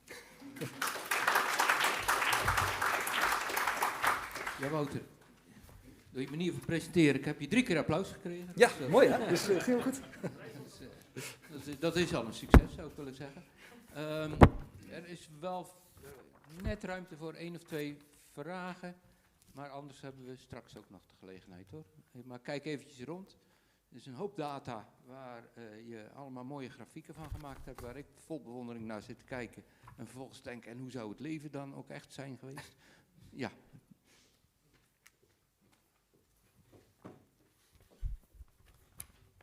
Ja, Wouter, je begrijpt dat ik natuurlijk wel moet gaan reageren. Ja. Hartelijk dank voor je presentatie, hartstikke mooi. Nou ben ik weer even kwijt wat ik wilde zeggen, maar dat de langdurig, jij zegt dat in de Midden-Romeinse tijd die akkers minder intensief gebruikt werden. Dat zei je toch? Ja, dan in de vroege Romeinse tijd. En kan het niet zo zijn dat die grootschaligheid ervoor zorgt dat je hebt 2 aspecten die dan een rol kunnen spelen. Die grootschaligheid van de akkerbouw, waarbij je dus minder tijd hebt om al die akkers even precies van onkruid daaruit onkruid te verwijderen. En het andere is dat ze denk ik wel met braaklegging gebruikte. Dus dat akkers niet elk jaar beakkerd werden, maar dat ze ook wel braak lagen. En dat je daar dan weer het vee op kunt laten lopen. En dan heb je ook meer kans dat je meerjarige akkerplanten krijgt. Denk ik. Dat zijn 2 ideeën. Ik denk het ook, maar het gaat vooral om de verhoudingen.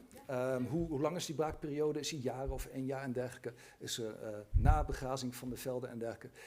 En ik liep een beetje op mezelf vooruit op een bepaald moment. Wat ik eigenlijk wilde zeggen is dat het lijkt dus op dat die villa-bewoners, die hebben ten opzichte van hun voorgangers, hebben ze dus gekozen om minder energie te investeren per oppervlakte-eenheid, maar hebben dus waarschijnlijk meer gezocht ook in omvang van het akkerareaal. En dat betekent dus ook ontginningen, meer landbouwgrond erbij krijgen. Dat zien we ook heel duidelijk in het Paardenologisch bestand. Het aandeel boompollen neemt heel erg af in de Romeinse periode, omdat die bossen gekapt en ontgonnen worden. Even kijken, even terug naar mijn kaartje.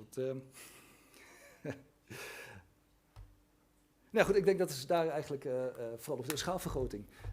Met dus een probleem van arbeid, meer nog dan van oppervlakte. Bedankt. Kijk nog één. Ja, eentje en dan gaan we door.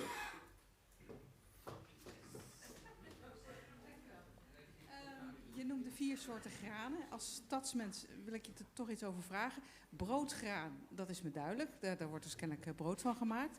Maar wat doe je dan met al die andere soorten tarwe? Wat stond er op tafel dan? Bij de Romeinen vaak brood. Het idee is dat bij de inheemse bevolking toch vooral ook pap belangrijk is.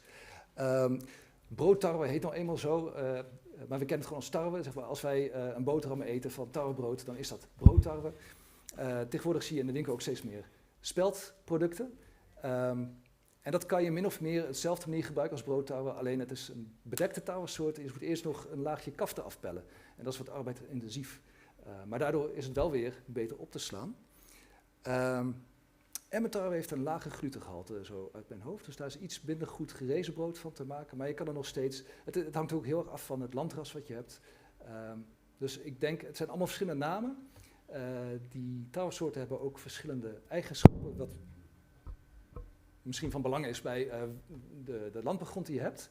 Maar dat ze in gebruik niet altijd heel veel hoeven te verschillen. Ik vraag me af of de Romeinen al een glutenvrij dieet hadden, maar het was in ieder geval mogelijk. Dankjewel. Ja. 4e applaus. Ja, die jongen heeft het goed gedaan. Jullie, we gaan verder met jou. We gaan naar de scherven.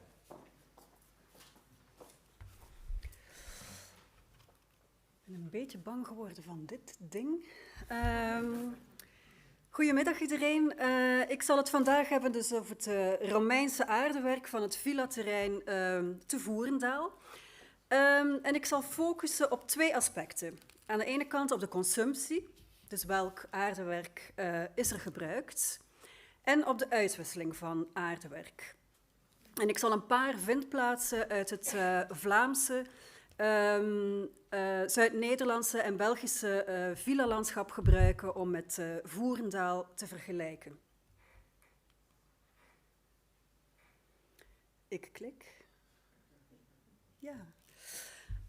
Heel concreet, ik zal mij focussen op de bloeiperiode van de villa, dus zo ongeveer tussen 70 en 250, 270 na Christus.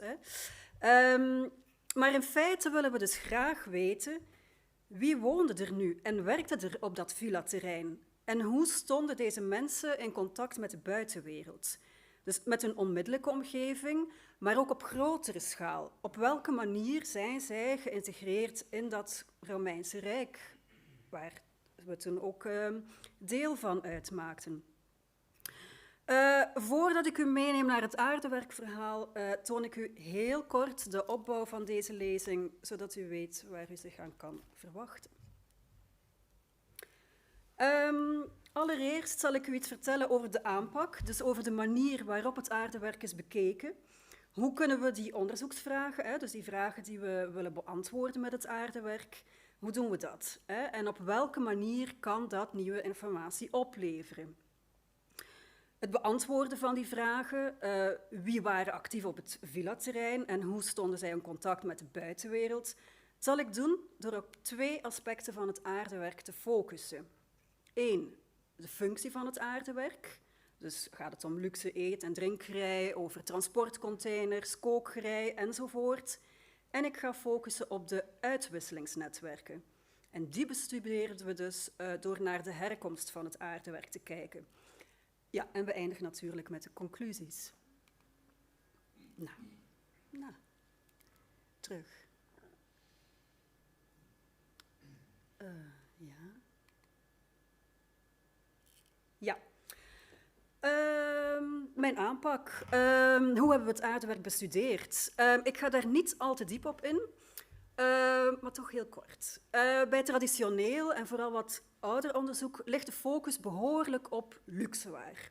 En dan is de redenering hoe luxer het aardewerk of hoe exotischer, dus van hoe verder weg het geïmporteerd werd, hoe Romeinser of hoe rijker de vindplaats moet geweest zijn. Als gevolg werd vaak het luxe vaatwerk heel uitgebreid besproken, maar al de rest, vaak 90% van het aardewerkassemblage, werd nauwelijks besproken. En dan zou je dus een beeld krijgen in de trend van, ja, we hebben te maken met een zeer geromaniseerde nederzetting en die dateert in de midden-Romeinse periode en dus een focus op luxe en exotisch in functie van het romaniseringsdebat en verder op datering. Nu, wat wij geprobeerd hebben voor Voerendaal, dat is een studie vanuit het regionale kader. Hiervoor hebben we gekeken naar de herkomst van het aardewerk door de baksels te bestuderen. Dat betekent namelijk dat je kan reconstrueren waar deze mensen hun aardewerk vandaan haalden en binnen welke marktsystemen zij functioneerden. Verder hebben we ook gebruik gemaakt van regionale typologieën. Enkele jaren geleden is er bijvoorbeeld een regionale typologie gemaakt voor Heerlen, maar ook voor andere productieplaatsen of regio's waarmee we juist regionale verschillen kunnen detecteren. Dus ondanks die grote uniformiteit die er was in de Romeinse tijd. In de theoretische literatuur wordt er soms zelfs gesproken over globalisering in die Romeinse tijd. Maar het blijft toch interessant om niet alleen te kijken naar de grote abstracte patronen zoals globalisering, romanisering, maar ook om de mensen zelf niet uit het oog te verliezen. En om te blijven kijken naar de wijze waarop zij zich verhielden tot hun onmiddellijke omgeving.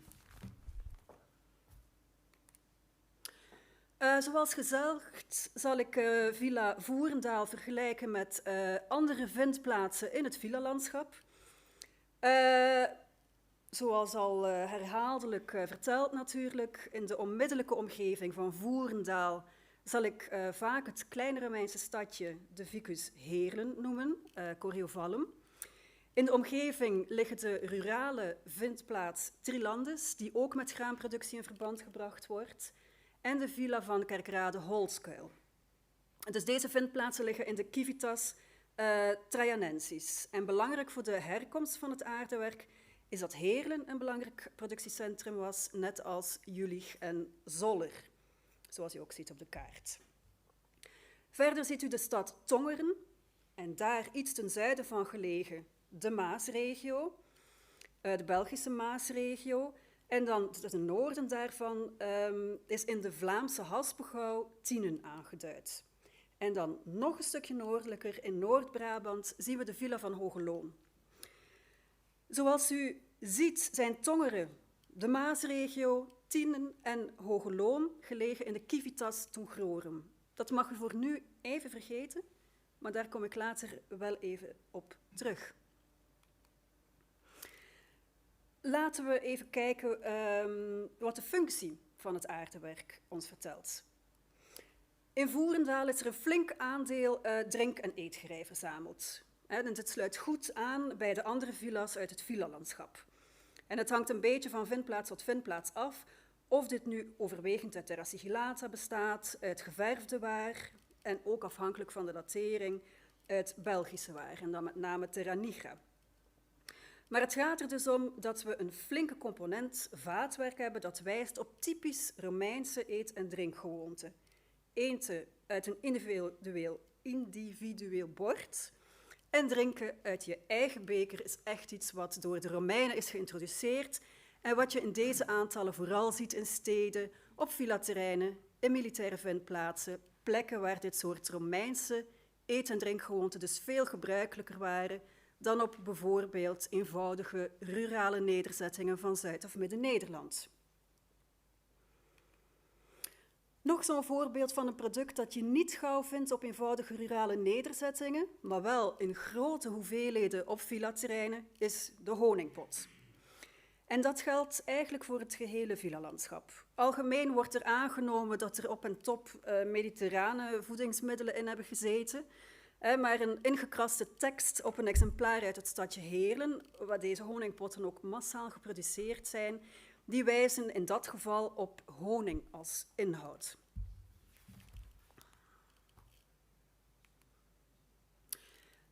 Zelf vind ik het wel leuk en interessant om in te gaan op een aantal vreemde patronen. tenminste patronen die niet echt voldoen aan het beeld dat we zouden verwachten bij villa's. Allereerst vermelden we een laag aantal kruiken in Voerendaal. En dat is niet alleen het geval in Voerendaal, maar ook in Trilandis, in Kerkrade-Holskuil en in het Noord-Brabantse Hoge Loon. Eigenlijk zou je net zoals in urbane en militaire contexten veel hogere aantallen schenkgerij verwachten. Maar dit is dus niet het geval. En ik kan dit niet meteen verklaren, vooralsnog niet althans. Verder zien we vrij weinig dolia in Voerendaal en de rest van het villa-landschap. En relatief weinig wrijfschalen in het landschap, met uitzondering dus van Voerendaal en Trilandis. Op deze twee groepen ga ik zo meteen iets verder in, want het is toch vreemd dat twee vormen die in veel literatuur in verband gebracht worden met graanproductie en transport, dan toch beperkt aanwezig zijn op graanvilla's. En tot slot zien we weinig transportcontainers voor de import van specifieke voedingsmiddelen. En dit geldt niet alleen voor Voerendaal, maar ook voor Trilandis, Kerkrade, maar zelfs voor Heerlen zelf. Dus ook hier ga ik heel kort op in. Kort over die dolia. Dus dit zijn grote vaten waarvan wordt aangenomen dat ze dienden voor het transport van regionaal geproduceerde voedingsmiddelen en het transport ervan. Vaak worden dolia in de literatuur, en dan specifiek voor de villa's, in verband gebracht met het transport van graan. Maar als je nu kijkt naar het aandeel binnen het totale aardewerkspectrum, dan blijven de dolia doorgaans hangen op zo'n 5%. En dat is toch niet echt heel veel, toch geen aantallen die je zou verwachten dan. Bovendien zou je dan verwachten, als dat in verband gebracht kan worden met graan, dan zou je verwachten dat een groot deel van de dolia gemaakt zijn in een lokaal baksel. Maar dat is niet zo. Een groot deel van de dolia zijn juist gemaakt in een ander baksel. Rechts ziet u een voorbeeld van een dolium dat geïmporteerd is uit het Belgische Maasgebied. En links ziet u een foto van een rand met een peklaag. En dit zien we vaak op de randen van dolia. En die zijn waarschijnlijk dus aangebracht om het dolium met deksel goed af te sluiten. Nu, wat er ook van zij, het lijkt er dus eerder op dat dolia met hun inhoud naar de villa zijn gebracht. Ofwel met producten uit Heerlen, maar dus ook met producten uit het Maasland. En het is veel waarschijnlijker dat het graan in zakken is getransporteerd. Een ander vreemd patroon is dat wrijfschalen zo beperkt aanwezig zijn in Romeinse villa's. En waarom is dat nu zo vreemd? Nou, ten eerste wordt de wrijfschaal vaak gezien als een soort van symbool voor een Romeinse manier van eten. Want ja, het is immers een door de Romeinen geïmporteerde vorm, waarin dan tevens door de Romeinen geïntroduceerde kruiden fijn gemalen zouden worden. Een tweede functie die de wrijfschaal krijgt toegedicht, en dan vooral in het villa-landschap, is dat deze gebruikt zou zijn voor het vermalen van graan. Nu, allereerst heeft chemische analyse in Engeland aangetoond dat deze vormen ook gebruikt zijn als melktijl, bijvoorbeeld. Dus niet voor exotische kruiden. En bij een onderzoek naar de gebruikssporen op de wrijfschalen van het termenterrein in Heerlen is ook gebleken dat wrijfschalen veel verschillende functies hebben gehad. Sommige wrijfschalen hebben geen rasp aan de binnenzijde, dus dan is het lastig om te malen. Andere wrijfschalen hebben roetsporen, waardoor we denken dat wrijfschalen echt in de keuken gebruikt zijn en dan bijvoorbeeld dat de kruiden eerst verwarmd zijn en dan pas vermalen. En specifiek voor het termenterrein in Heerlen zijn er ook aanwijzingen voor het gebruik van wrijfschalen als een soort vuurschalen, een soort van verlichtingsbron, en als rookschaal voor het verbranden van etherische oliën. In elk geval lijkt een gebruik voor het vermalen van graan, behalve dan in een lokaal huishouden misschien, dus echt op kleine schaal, niet logisch, zeker gezien de aanwezigheid van grote maalstenen waarmee grote hoeveelheden graan gemalen kon worden. Dus wrijfschalen hebben in hoofdzaak een functie gehad in de keuken, en dit zie je ook terug aan die roetsporen op de wrijfschalen in Voerendaal. En waarom het aandeel vrijfschalen in Voerendaal en Trielandis dan zoveel hoger ligt dan bij die andere villa-sites, dat is lastig te interpreteren. Maar het is wel opvallend dat Heerlen sowieso een dingetje heeft met vrijfschalen. In de ovens van Heerlen namelijk zijn zoveel vrijfschalen gevonden. Ze zijn in zo grote hoeveelheden geproduceerd en er zijn heel erg veel verschillende types aangetroffen. Maar dus ook als we kijken naar de vindplaatsen uit Heerlen, dus waar het aardewerk gebruikt werd, zoals het Termenterrein of het Zwarte Veldje, dan zien we zo ontzettend veel vrijfschalen, zo enorme hoeveelheden. Dat is dus interessant, maar vooralsnog heel lastig te interpreteren. Nu, en daar waar die hele regio rond Heerlen en Voerendaal dus en Kluis een enorme zwak heeft voor vrijfschalen, is dat niet het geval voor potten en ander vaatwerk die gebruikt zijn voor het transport van specifieke voedingsmiddelen. Zo kennen we bijvoorbeeld potten uit de Maasregio, Noord-Frankrijk, uit de regio Bergen-op-Zoom, die omwille van hun inhoud, dus voedsel, getransporteerd zijn. En dat weten we door wederom pekresten op de rand en door inhoudsmaten die regelmatig worden ingekrast op het aardewerk. En behalve dit soort potten zijn er ook zogenaamde regionale amforen bekend, die ook getransporteerd werden omwille van hun inhoud. Uit de Scheldevallei zegt men bier, uit de Maas- en Moezelvallei wellicht wijn. Nu, je zou verwachten dat Voerendaal, Trielandis, Kerkrade het beeld volgen van die villa's uit de Civitas toen Grorum. En dus flink wat van dit soort producten consumeren. Maar dat is dus niet het geval. Meer nog, als we kijken naar de productieplaatsen in Heerlen, maar ook in Keulen, dan zijn er nauwelijks regionale amforen geproduceerd in deze regio's. Dus ze zijn niet alleen in kleine hoeveelheden geconsumeerd, maar ze worden ook überhaupt zelden geproduceerd. En we weten natuurlijk dat er wel degelijk wijn en zo is geconsumeerd in zowel Heerlen als Keulen, maar de productie lag kennelijk niet in deze regio. En het transport van deze producten heeft blijkbaar in andere containers plaatsgevonden. Vooral Keulen mogen we zien als een plek waar de overslag van vooral mediterrane wijn van grote, dus amforen, naar kleinere containers heeft plaatsgevonden. Zo vinden we heel vaak harsresten op de binnenkant van Keulse kruiken, pekresten op de rand en er zijn ook voorbeelden van goed bewaarde kurken in de kruiken. Op de Heerlense kruiken zijn dit soort harsresten dan weer niet gevonden. En bovendien zijn er in het villa-landschap rond Heerlen weinig kruiken gevonden. Dus daar kan ons beeld niet echt rechtgetrokken worden wat betreft de consumptie van regionaal geproduceerde wijn. Door de amforen weten we dan wel weer dat er wel degelijk mediterrane wijn is geconsumeerd, maar dit terzijde.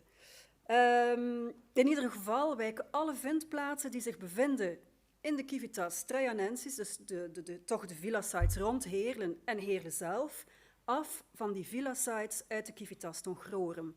En ja, ik vind dat een zeer opvallend patroon.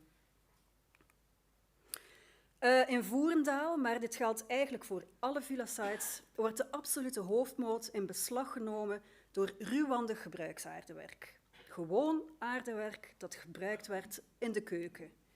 En eigenlijk is het heel logisch, want dit reflecteert toch het feit dat er zeer veel monden gevoed moesten worden. Het aardewerk zegt dus in hoofdzaak iets over de primaire functie van de villa als agrarisch bedrijf. En daar woonden en werkten dus veel mensen die allemaal ook moesten eten. En nu denkt u misschien, oké, er is wel een redelijk aandeel eet- en drinkgerei gevonden, maar verder was het dus eigenlijk allemaal niet zo heel bijzonder. Het was niet zoveel soeps. Het kan toch niet zo zijn dat Voerendaal een arme villa was? Uit het verhaal van Henk blijkt in elk geval dat dit zeker niet het geval was. Integendeel. Dus wat als we nu eens kijken vanuit een ander perspectief naar dat aardewerk, de handelsnetwerken. Als we voor Voerendaal kijken waar het aardewerk vandaan komt, dan zien we dat de overgrote meerderheid van het aardewerk uit Heerlen komt. Verder komt er zeer veel aardewerk uit de nabijgelegen productieplaatsen, Zoller en Jülich. En dan is er nog een relatief klein aandeel overgebaksels, waaronder bijvoorbeeld ook de geïmporteerde Terra sigillata en de amforen vallen. Bijzonder is dat we ditzelfde diagram zouden kunnen gebruiken voor Kerkrade, voor Trilandis en zelfs voor Heerlen zelf. En nu denkt u misschien, ja, maar die hele regio is dus heel erg op zichzelf gericht qua handelsnetwerken. En hoe geïntegreerd is die regio dan in het Romeinse Rijk, als ze zo weinig producten krijgen die van heel ver weg geïmporteerd zijn? Ik zou dat beeld willen nuanceren.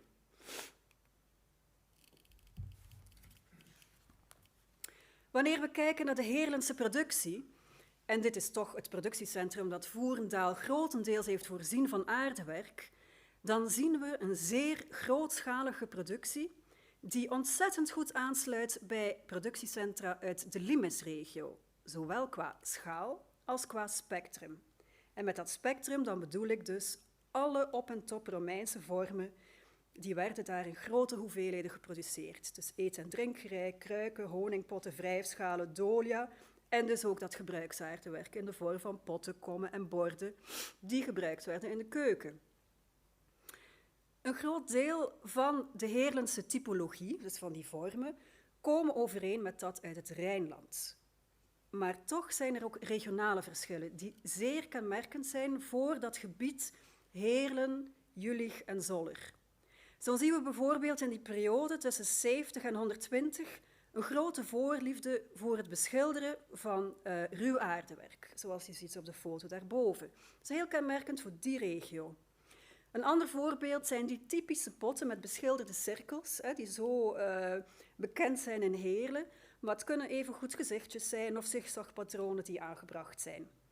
En die zogenaamde cirkelpotten zie je dus niet alleen in Heerlen, maar ook in Jülich en Zoller. En een andere voorliefde die deze productiesites deelden, waren dus die vele wrijfschalen in allerlei vormtypes en die ook vaak voorzien waren van dierensnuiten. En dan zie je soms neusgaten die bijvoorbeeld aangebracht zijn op de tuit van de wrijfschaal. Dus ook dat is een heel kenmerkend patroon.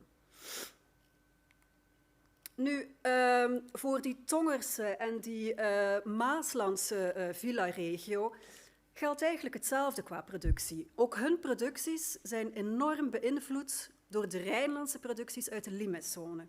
Maar ook daar heb je regionale producten, zoals de Tongerse beker en de Haspelgauwse kruik. En beide vormen worden, ondanks wat hun naam doet vermoeden, zowel in Tongeren, de Maasregio, als de Haspelgauw geproduceerd. Dus het is zeer karakteristiek voor de Civitas Tongrovrum. Maar het grappige is wel dat ze ook op beperkte schaal in Heerlen zijn gemaakt. Nu, als we de resultaten van het onderzoek van Voerendaal nu vergelijken met dat wat ik heb uitgevoerd voor mijn proefschrift naar het aardewerk van de villa-site van Hogeloon en met het onderzoek van Annick Lepeau in haar proefschrift, dan zien we dat Voerendaal en de omliggende villa's precies het patroon volgen van de graanvilla's in de Civitas Tongrovrum. Zo zien we dat de villa's in het achterland van Tongeren zich oriënteren op het marktsysteem van deze stad. Villa's nabij de Belgische Maas worden bevoorraad door Maaslandse productiecentra en zullen zich dus oriënteren op nabijgelegen steden om hun surplus te verhandelen. Ook de villa's rond Tienen bijvoorbeeld worden vooral door dat productiecentrum van aardewerk voorzien. We moeten de graanvilla's dus wellicht zien als bedrijven die zich oriënteren op het marktsysteem van een nabijgelegen stad. En nu denkt u misschien, ja, dat lijkt me nogal logisch dat villa's dus vooral regionaal geproduceerd gebruiksaardewerk hebben. Maar als we even teruggaan naar het begin van het verhaal, dan wijkt het toch behoorlijk af van dat stereotype beeld dat vaak gepresenteerd wordt van villa's met luxe vaatwerk, dat uit alle windstreken werd aangevoerd. De villa van Hogeloon, dat lijkt een beetje een vreemde eend in de bijt, maar misschien valt dit ook wel mee. Zoals Henk ook al had gezegd, deze villa wijkt sowieso al een beetje af van onze villa's, doordat het zich op de arme Brabantse zandgronden bevond en dus niet geschikt was voor de surplus van graan. En wellicht moeten we dan eerder denken aan een ander surplusproduct, bijvoorbeeld runderen. Nu is het bijzondere van Hoge Loon dat deze villa vooral gericht is op de markt van Tongeren. Daar zijn verschillende aanwijzingen voor. Er is onder andere een militair diploma gevonden, maar ook het aardewerkspectrum sluit naadloos aan op dat van Tongeren. Dus we zien voor Hoge Loon dat de ligging in de Civitas Tongrorum zeer belangrijk is en dat de consumptiepatronen goed aansluiten bij die van die regio. Verder zien we ook dat er sowieso andere consumptiepatronen zijn bij de villa's in de omgeving van Heerlen in vergelijking met die uit de Civitas Tongrorum. We noemden voor de Civitas Tongrorum al die transportcontainers waarin voedsel en drank geïmporteerd werd uit andere regio's. Containers die in de omgeving van Heerlen en Voerendaal zeer schaars zijn. We hebben dus te maken met twee verschillende sociaal-economische netwerken die mogelijk verklaard kunnen worden door administratieve Civitas-grenzen. En die discussie zal ik hier niet verder toelichten. En dan kom ik uit op mijn conclusies. Volgens mij zegt het aardewerkspectrum iets over de bewoners van het villaterrein, dus zowel over de bewoners van het luxe woonhuis, maar ook over de mensen die werkten en woonden op het landbouwbedrijf. De graanbedrijven zoals Voerendaal oriënteerden zich in deze regio op het marktsysteem van Heerlen. Voerendaal is volgens mij sterk geïntegreerd, maar dat blijkt uit alle verhalen, in een Romeinse markteconomie, maar heeft ook een sterke aansluiting bij die invloedssfeer van de limes. En dat zie je ook aan het aardewerkspectrum. En nu een laatste, een nieuw element is dat in die derde eeuw, vooral in de gevorderde derde eeuw, dan verandert het beeld eigenlijk. En dan zie je veel minder regionaal aardewerk en veel meer importen. En dan, heel veel mensen hebben dan heel vaak van, dan is het ineens een rijke villa geworden. Maar dat is dus niet zo. Dat heeft veel meer te maken met de politieke situatie. In de derde eeuw stort die productie in Heerlen namelijk in. En dat zie je in Tienen ook, en dat zie je op heel veel productieplaatsen. En dan gaat het transport en de voorziening veel meer van regionaal naar interregionaal. Dus dat heeft niks te maken met status, maar wel met politieke, economische netwerken. Dank u wel. Ja, bedankt jullie. Ja, ik merk dat ik al die gegevens op een rijtje, dat ik allerlei speculatieve hypotheses zelf al voor mezelf aan het vormen ben. Maar van hoe kan dat nou helemaal zo zitten? Maar goed, ik zie dat je daar heel terughoudend in bent. Ja, want dat is iets wat de wetenschappers doen natuurlijk. Maar dat heb ik dan. dat heb ik wel. Als je al die rijen dingen zo op een rij denkt, hoe kan dat nou? Weet je? Maar goed, dat gebeurt met mij. Stel een vraag, zou ik zeggen. Ja. Nee, doe ik niet. Ik kijk eventjes rond. Zo niet, dan gaan we door. En straks is er ook nog gelegenheid voor. Oh, toch. Marion.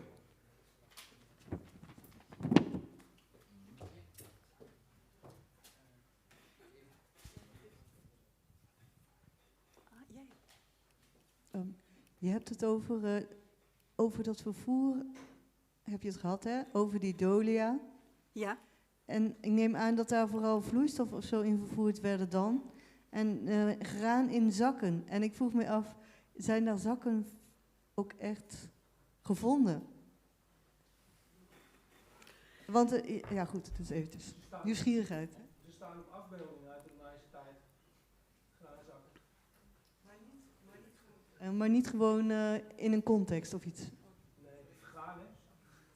Dat kan ik wel beantwoorden. Die zakken zijn van kwetsbaar materiaal gemaakt en dat verteert. Dus helaas niet gevonden. Ja, maar juist niet op de lus. En dat is ook wat Wouter al zei.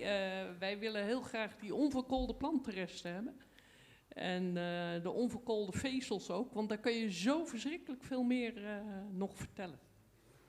En dat is natuurlijk ook het manco van mijn onderzoek. Ik ga uit van aardwerk, dat is zeer goed bewaard. Maar we hebben natuurlijk inderdaad plantaardig materiaal gehad, zoals zakken, Maar ook heel veel houten vaatwerk, tonnen, kommen. En als we geluk hebben, dan vinden we dat terug. Maar het meeste vinden we niet terug. Dus ook dit is een zeer gemankeerd beeld eigenlijk. Hè? Dus als we kijken naar die regionale verschillen, dan zou daar ook een verklaring in kunnen liggen. Maar dat zijn heel veel hypotheses en die worden ook opgeschreven, maar het zijn er veel te veel om hier te vertellen. Ja. Toch bedankt voor deze hypothese.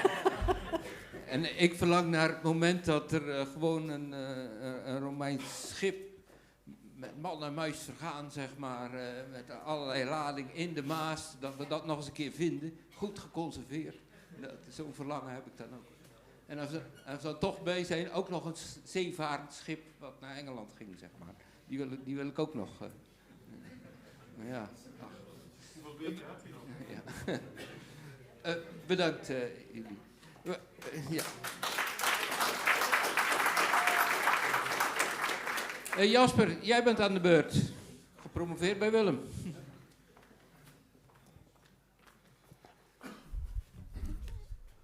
Zo, goedemiddag. Aan mij de eer om de dag te eindigen met wat kiekjes ook weer in het verleden.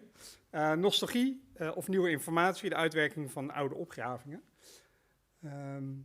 Wij zijn, en dat weten eigenlijk niet veel mensen, al een tijdje bezig met een project dat als werktitel heeft een Romeinse idylle, villa's in Limburg.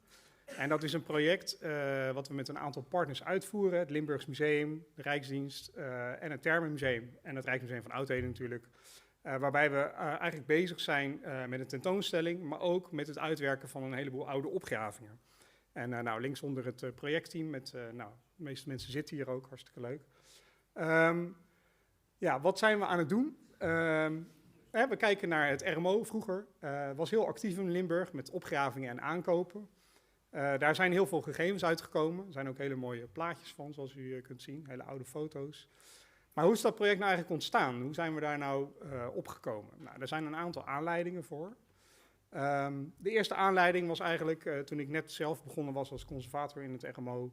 Er stond de restauratie van de sarcofaag, eigenlijk de askist moeten zeggen, van Simpelveld op het programma. Die wordt daar ook vakkundig uit elkaar gehaald. Dat is niet omdat wij hem slecht behandeld hebben. Maar hij was destijds al gebroken toen hij in de grond zat. Maar hij moest duidelijk opnieuw, had echt een opknapbeurt nodig. En dat vormde eigenlijk de aanleiding om eens wat beter naar die sarcofaag te gaan kijken. Hij is ondertussen zit hij weer in elkaar, ter geruststelling. U kunt hem ook weer bekijken. Al het overtollige cement en beton wat er allemaal tussen gegoten was, is eruit gehaald. Dus hij ziet er nu een beetje uit zoals hij er eigenlijk uit had moeten zien. Maar die restauratie leidde al snel tot allerlei vragen. En een daarvan was ook, hoe zat het nou met het villa-complex wat erbij hoorde? Want op het moment dat die sarcofaag was gevonden, dit zijn de begravingen hier zo, is men ook gaan zoeken naar de gebouwen die daarbij hoorden. En die zijn vrij snel gevonden. Rechtsbovenaan wat foto's van het onderzoek uit de jaren 30. En daar is ook in de jaren 80 nog een opgraving uitgevoerd. En die leidde dan op een gegeven moment tot een soort plattegrond zoals linksonder. Waarbij bij mij al snel het vermoeden ontstond dat daar ook nog wel delen van die villa het zij nog in de grond zitten of verdwenen zijn door erosie. Maar er bleek wel wat muziek te zitten in het bekijken van deze oude documentatie. En daar kwam eigenlijk nog bij dat er binnen het museum een project liep van het digitaliseren van de oude glasnegatieven. Dat zijn negatieven die op glas zijn gedrukt, hele oude foto's. Die zijn allemaal te zien via de collectiezoeker van het RMO, dat is heel leuk. Voor mij bestond de eerste maand van corona uit het bekijken van dit soort plaatjes. Dat kon je lekker vanuit thuis doen. En dan zie je fantastische foto's eigenlijk van de opgravingen in die tijd. En daar wil ik toch even doorheen met jullie. Want ja, zo'n Romeins vloerverwarmingssysteem op deze manier opgraven, wie doet dat nou eigenlijk? Of dat je niet in een keet zit, maar in een tent met een grote Nederlandse vlag erop. Dat is ook niet meer echt iets van deze tijd. Maar heerlijk natuurlijk om in die nostalgie te verdwijnen. Zien we wel eens zo'n Romeins badhuisje compleet in een opgraving liggen met nog opgaand muurwerk. Eigenlijk nooit, maar op deze foto's wel. Kelders in toch nog wel behoorlijk intacte staat, met heel fijn mensen erbij, die in ieder geval de schaal ook aangeven van waar we naar kijken, maar ook die prachtige hooibergen op de achtergrond. Een systeem zoals we dat natuurlijk al heel lang niet meer toepassen. Sarcofagen, naast Simpelveld zijn er dus veel meer. Dit zijn voornamelijk allemaal losse platen die in een soort stenen kisten zijn neergezet, maar ook met nissen in uitgehakt. Dus, en dit is een van de terreinen waarvan we weten dat daar vast nog veel meer ook in de grond moet zitten. Maar ook heel erg mooie sfeerplaatjes van Limburg in lang vervlogen tijden, zoals deze vakwerkboerderij. De archeologen die toen naar dit gebied vertrokken vanuit Leiden hadden dus beschikking over een fotograaf. En daar werd ook met name ook in de omgeving gekeken van hoe zagen de historische gebouwen eruit, omdat die misschien iets konden vertellen over hoe die gebouwen in de Romeinse tijd eruit hadden gezien. Nou ja, er werden ook dit soort plaatjes gemaakt, dus de lokale bevolking kon op de foto. En deze laatste is ook heel aardig, omdat daar zo'n drenkplaats bij zit die ook in de Voerendaal is aangetroffen. Dus je ziet eigenlijk bijna dat een aantal dingen, het was eigenlijk best wel functioneel om dit destijds vast te leggen. Maar goed, als u dus meer wilt zien, ga vooral op die collectiezoeker kijken. Wat in die tijd ook gebeurde, was de lancering van de WebViewer Remote Sensing van de Rijksdienst voor het Cultureel Erfgoed. En daar werd ik helemaal enthousiast van, want ik ben naar villa-sites gegaan, gevlogen van achter mijn pc. En ja, verdorie, op de plek van Vlengendaal zien we daar gewoon een deel van de plattegrond liggen. Dat betekent dus niet alleen dat we luchtfotografie voor Romeinse villa's in Nederland kunnen doen, wat ik niet wist, maar dat er dus ook heel erg veel nog in de grond zit. We zien hier daadwerkelijk het muurwerk gewoon nog liggen. En dat geldt ook voor Voerendaal. Daar in het midden die vakjes, dat is een deel van het hoofdgebouw. Dat zit er dus echt nog in. Sterker nog, dit is een manier om dit soort terreinen ook te vinden. Dus u kunt zich wel voorstellen wat ik doe op verveelde avondjes. Dan zweef ik over Limburg om langs al die interessante vondstmeldingen te kijken. In de ondertussen 4 jaren van luchtfoto's die in die webviewer staan. Om te kijken of ik gebouwen zie. En in een aantal gevallen zie je inderdaad dingen liggen. Maar dit is iets wat enorm veel potentie heeft. Ik zou zeggen, maak hier een project van met drones, met mensen in de buurt. Ga over dat landschap vliegen in allerlei jaargetijden, in allerlei omstandigheden. En je gaat waarschijnlijk dingen zien. Heel bijzonder dit. Ik dacht dat dit alleen in Noord-Frankrijk kon. Nou, de laatste aanleiding is heel persoonlijk. Dat is deze opgraving van Kerkrade Holtskuil. Want daar heb ik zelf opgegraven. Dit ben ik ook. Ik heb het gered op de kaft, zeg maar. Maar dit is een project waar ik zowel bij de proefsleuvencampagne als bij de uiteindelijke opgraving ben geweest. En als je ooit een villa hebt opgegraven, dan ben je hier echt doorgegrepen. Dit is zo waanzinnig interessant. Dus heel veel aanleidingen om hier toch iets mee te gaan doen. En dat heeft geleid tot een aanvraag voor het Mondriaan Fonds, wat dus gehonoreerd is in 2021. En in 2022 zijn we gestart met dit project. Nou, wat is dan het plan? Wat zit daar dan allemaal in? Nou, ten eerste een tentoonstelling, uiteraard. We werken samen met een aantal musea aan dit project. Publieksactiviteiten, duurzame output. We willen ook kijken of we iets kunnen achterlaten. Maar ik zal vandaag vooral praten over het onderzoek wat we doen, omdat dat heel mooi aansluit op waar het vandaag ook over gaat. Het onderzoek bestaat uit, behalve het doelwerk, uit een wetenschappelijke publicatie, maar ook uit een congres wat volgend jaar plaatsvindt. Wat we aan het doen zijn, is de analyse van oude documentatie. Dus in het Rijksmuseum van Oudheden ligt heel veel papierwerk, vondsten, ander materiaal. Daar kijken we naar. Dat doet vooral mijn collega Laurens van der Vijs, die is hier vandaag ook. Die kijkt naar die oude documentatie, die combineert dat met informatie van recenter onderzoek. Dus proefsleuven, vondstmeldingen, dingen die in het digitale systeem Argis staan. We werken de vondsten uit met een nadruk op de muurschilderingen, omdat Limburgse villa's komen veel muurschilderingen vandaan. Dat is misschien in Limburg heel normaal, maar in de rest van Nederland zijn muurschilderingfragmenten tamelijk zeldzaam. En het leek me ook wel mooi om daar in de tentoonstelling iets mee te doen, dus daar wordt momenteel naar gekeken door Lara Laken. We kijken ook naar wat graven die bij villa's zijn gevonden. Dat zijn er niet zo heel veel, maar we willen toch kijken of we iets kunnen zeggen over de mensen die op die terreinen woonden, los van het vondstmateriaal. En dit allemaal vormt dan ook de input voor de tentoonstelling. Dus dat is een van de eindresultaten. En ja, het is allemaal oud onderzoek, dus dat heeft ook zo zijn kanten, zijn problemen. Wat we dan uitdagingen kunnen noemen. De veldgegevens zijn kwijt in veel gevallen. Dus tekeningen, vondsten, boekjes met notities. De relatie tussen vondsten en grondsporen is bijna niet te leggen. Dus we hebben een doos met scherven en we hebben een tekening, maar er staat niet op de tekening waar welke scherf vandaan komt. De vondsten zijn verspreid. Ze liggen bij ons in Leiden, maar ook bij het Limburgs Museum voor een deel, in het Provinciaal Depot, in het Centre Keramiek, Stichting Erfgoed Stein. En zelfs in Brussel ligt heel veel materiaal, want het ging daar naartoe in de 19e eeuw ook. En soms zijn de vondsten ook gewoon domweg niet toegankelijk. Dan kunnen we er niet bij om allerlei redenen. Dat is natuurlijk jammer, want we hebben nu wel de gelegenheid om er naar te kijken.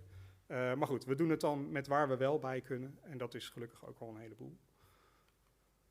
En er komen ook weer zaken tevoorschijn. Zo werd ik gemaild door een meneer naar aanleiding van een lezing over de sarcofaag van Simpelveld. Die zei, ik heb deze deksels van askisten in mijn tuin staan. Komen die nou uit Stein of uit Simpelveld? Nou, daar is het pleit nog niet beslecht. Maar ja, dit geeft toch wel aan dat er in dit gebied ook heel bijzondere dingen bij mensen thuis zwerven. En dat geldt ook, even kijken, voor deze. Dat bergje puin links is de tweede askist van Simpelveld. Verloren, gewaand in ieder geval door mij en door een hele hoop andere mensen. Maar die ligt gewoon in Stein. Hij zag er vroeger wat beter uit. Hij is op een gegeven moment uit deze ruimte weggehaald en opgeslagen buiten op de manier die u nu ziet. We zijn hier ondertussen druk mee bezig. Zeker ook de mensen in Stein die weten nu dat dit iets bijzonders is. Het is ook bijzonder, want die kist heeft allemaal nissen erin zitten. Dat heb je niet bij elke askist. Dus dit is eigenlijk iets wat je best wel een museaal object kunt noemen. Om maar het aan te geven van dit gebied is blijkbaar zo bijzonder. En dit soort askisten zijn hier zoveel aanwezig dat mensen er eigenlijk niet eens meer van opkijken. Maar dit is wel degelijk iets om een keer mooi tentoon te stellen, denk ik. Wat ik ook niet wist, is het bestaan van deze stukken mozaïek. Komen uit de Villa Bocholt-Vlengendaal. We hebben een aantal stukken in Leiden. Dat zijn die 3 stukjes rechts met mijn pen ernaast voor de schaal. In de LGOG-collectie in Centre Keramiek zijn nog veel meer stukken. Ja, hier zou je toch van zeggen van hier moeten we toch een keer iets gaan puzzelen om te kijken wat dit nou voor een motief is. Dat zal niet al met alles meer gaan, want er zijn ook heel veel losse stukjes. Dat is altijd wel een beetje shocking om te zien. Maar mozaïekvloeren in Nederland, die kennen we nauwelijks. Er zijn wat stukken bekend uit Heerlen. Ik ken een stukje uit Utrecht en dan heb je het wel gehad. Dus dit zijn extreem zeldzame vondsten die wel de moeite waard zijn om een keer voor het voetlicht te brengen.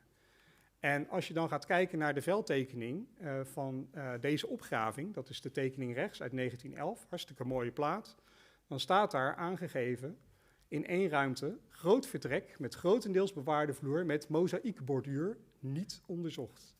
Ik denk dat hier nog een mozaïekvloer ligt. Sterker nog, in die ruimte daar waar die rode pijl bij staat, die we nog op de luchtfoto kunnen zien.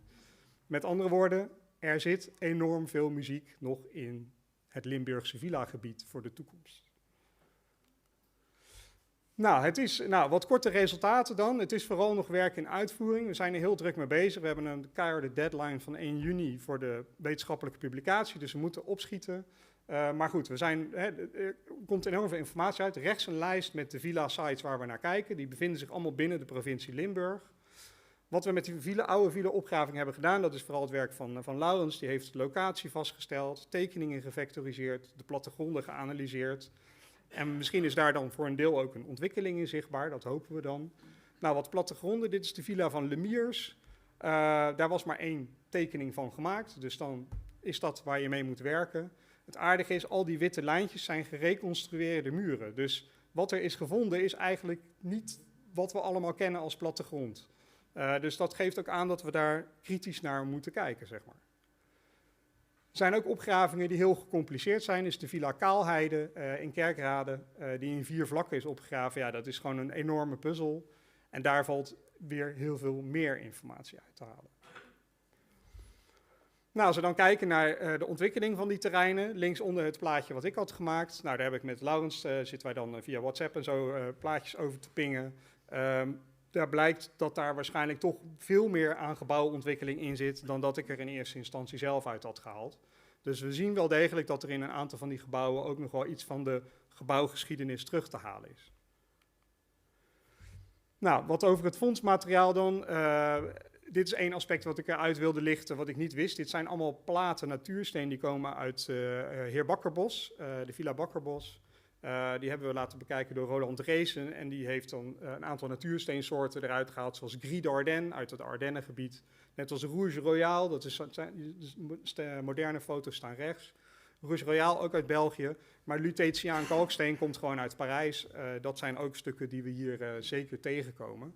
En er zijn ook fragmenten van mediterraan marmer op een aantal plekken aanwezig. Nou, die RMO-collecties, die gaan we dus grotendeels ontsluiten, zou je kunnen zeggen. Er wordt gepubliceerd in de Palma-reeks van het Rijksmuseum van Oudheden.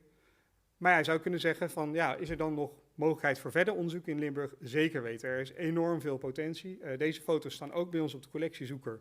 Maar dit is de ROB-opgraving van de Villa Heerle-Mezenbroek. Nooit gepubliceerd, maar nou ja, dit soort muurwerk heb ik dan weer niet op die andere foto's gezien. Dus hier is ook van alles aan de hand. Er is dus echt nog heel veel te doen. Waar wij mee gaan eindigen voor ons project in ieder geval zijn een aantal tentoonstellingen. In Leiden, Venlo en Heerlen. Het wordt een reizende tentoonstelling, dus hij begint bij ons, maar hij reist door uiteindelijk naar hier in het Limburgs Museum en uiteindelijk ook naar het Thermenmuseum in Heerlen. Er komt nog een publieksboek ook, zodat we ook die onderzoeksresultaten daar kort in kunnen samenvatten. Er komt een internationaal congres in Leiden volgend jaar, dat is op 27 mei, dat kun je alvast in de agenda zetten, waarin we hopen wat ook buitenlandse houten methoden het licht te laten schijnen op ons Nederlands villa-gebied. En ja, uiteindelijk kun je dan zeggen van waar we nu mee bezig zijn, de uitwerking van die oude opgravingen levert niet meteen heel veel nieuwe informatie op. Maar de ontsluiting is heel nuttig, hè, dat we al weten waar die gebouwen liggen en wat er dan is gevonden ongeveer. We krijgen dus weer een publicatie over de villa's erbij volgend jaar, hè, de wetenschappelijke publicatie. Nou, dat volgt, na Voerendaal kunnen we dus er weer iets aan vastplakken, zeg maar, aan dit enorm interessante verhaal. Het belang van Limburg in de Romeinse tijd is denk ik daarmee overduidelijk. Zou ook wat mij betreft veel meer op een academische agenda mogen staan in Nederland. Maar de aandacht vanuit de museumwereld, vanuit de Rijksdienst blijft in ieder geval de komende jaren tot en met 2026. En daarmee krijgt dat oude onderzoek toch een beetje kleur, want wat kun je doen met zwart-wit foto's tegenwoordig? Die kun je via een app weer kleuren. Bedankt voor uw aandacht. Ja, dankjewel Jasper. Had ik er net een aanvechting om allerlei ongefundeerde hypotheses te gaan testen. Ik voel nu de aanvechting om toch vooral tot loestgrabingen over te gaan. Ja, ik ook. Ja, dat dacht ik al. Ja. Ik kijk eventjes naar de zaal. Wie? Ja, dat zijn er best veel. Ik begin bij Nico.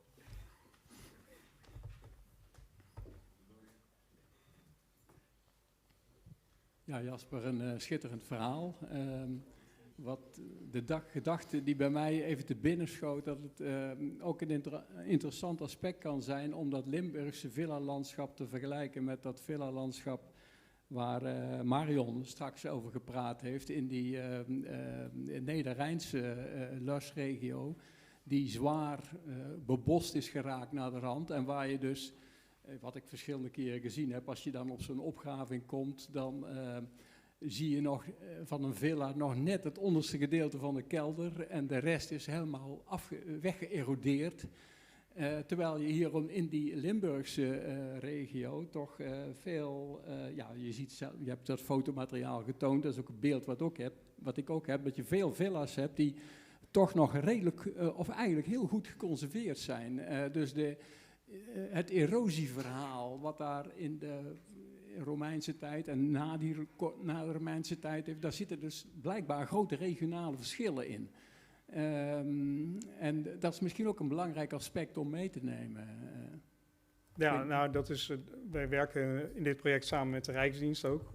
En die zullen ook naar dat soort aspecten kijken. Met name naar hoe liggen die terreinen er nu bij. Er is sprake van helling-erosie en erosiegeulen ook. Dus ja, dat zijn wel degelijk dingen waar we naar moeten kijken. Aan de andere kant zie je dus ook met van die luchtfoto's dat je dus wel ook wel uitspraken kunt doen bijna van achter je bureau van wat zit er nog. Maar een aantal van die terreinen daar is wel zorg over dit soort verschijnselen. Oké, gaan we door naar Henk. Ik heb nog even jullie even op iets attent maken. Wat Vlengendaal aangaat, moet je ook zoeken bij de RB in Bonn naar gegevens. Het is namelijk zo, die villa, het was een van de villa's in Vlengendaal, die ligt voor de helft in Nederland en voor de helft in Duitsland. Ja, Dellender is dat. Ja, dat kan wel, ja. Ik ben het vergeten. Maar dat wist je al? Ja. Nee, want in 1992 toen werden wij door de toenmalige directeur van de RB onder druk gezet om aan twee kanten van de grens op te graven in het kader van het Europajaar. Nou, toen hebben Willem en ik gezegd, ja, dat doen we niet. Ja, een gaatje voor de show en verder niks. Maar aan de andere kant van de grens, de Duitsers, die hebben echt een groot gat gegraven. En dat was dus hun project. En goed, ik heb geen idee hoe het is afgelopen, alleen de gegevens daarvan liggen in Duitsland. Ja, en misschien nog een paar bij ons in Amersfoort, maar dat weet ik niet. Ja, nou ja... Ja, nee, maar heel erg bedankt.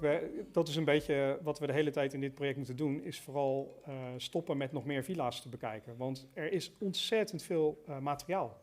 En dat geldt ook voor de Villa Dellender, net zo goed. Die je overigens ook op luchtfoto's ziet liggen. Daar zie je twee hele mooie gebouwen in de akker, dat je denkt, ah ja, oké, we weten eigenlijk waar we moeten zijn. Dat was het project dat wij hebben is eigenlijk te klein om dat soort dingen allemaal te doen. Maar ik zou zeggen dat dat dus wel een keer moet gebeuren, zeg maar. Hè? Ja. Dat is heel bizar. Ja. Twee kanten van de grens van opgraving. Ja. Hele verschillende. Ja. Leuk.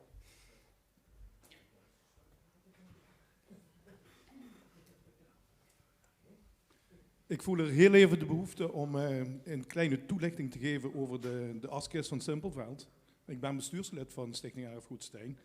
En wij hebben aan de hand van onderzoeken inderdaad kunnen achterhalen dat die in Simpelveld terecht hoort. We hebben die aangeleverd gekregen als collectie zijnde van Dr. Bekkers. En die is zo aangeleverd. En er is bij verteld dat die is gekomen uit de haven uit Stein. Dat is niet het geval. Daar zijn we zelf achter gekomen. Dus we gaan hem een van deze dagen of weken gaan we hem ook teruggeven aan de gemeente Simpelveld. Ik wou dat wel even duidelijk maken dat dat de reden is waarom die zo erbij ligt. En wat we er naar de hand mee gaan doen. Dus dat vind ik wel heel belangrijk om even te vermelden. Ja, nee, nou... Het was voor mij ook niet bedoeld als kritiek. Bij ons liggen ook wel eens dingen bemost op een binnenplaats. Dus je hebt soms geen ruimte. En ik weet dat jullie ooit verhuisd zijn uit een andere locatie waar je die plek wel had. Maar het gaat mij meer om, het is al fijn dat het er is. Want de eerste sarcofaag van Simpelveld is niet bewaard, voor zover we weten. Terwijl er nog iemand nu uit het publiek komt die... Nou, deze genereuze houding, daar kan menig archeoloog nog een voorbeeld aan nemen, maar goed.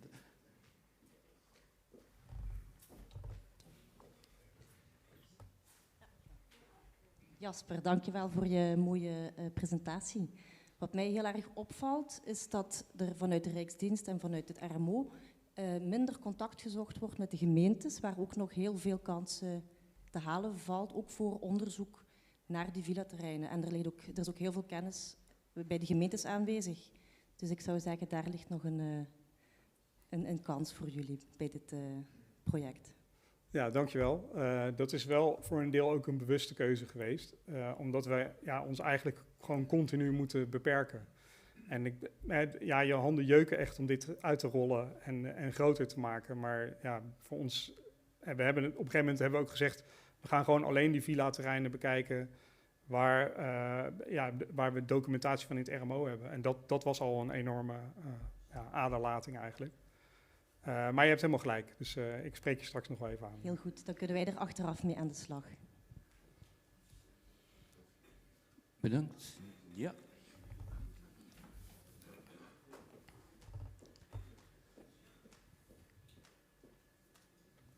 Is geen vraag, maar een opmerking. Jasper, je zei net al, het verdient meer aandacht in de wetenschappelijke studies, onderzoeken, opleidingen. Ik zou bijna zeggen, moet Willem Willems niet weer opgevolgd worden aan de universiteit met een leerstoel Provinciaal Romeinse archeologie?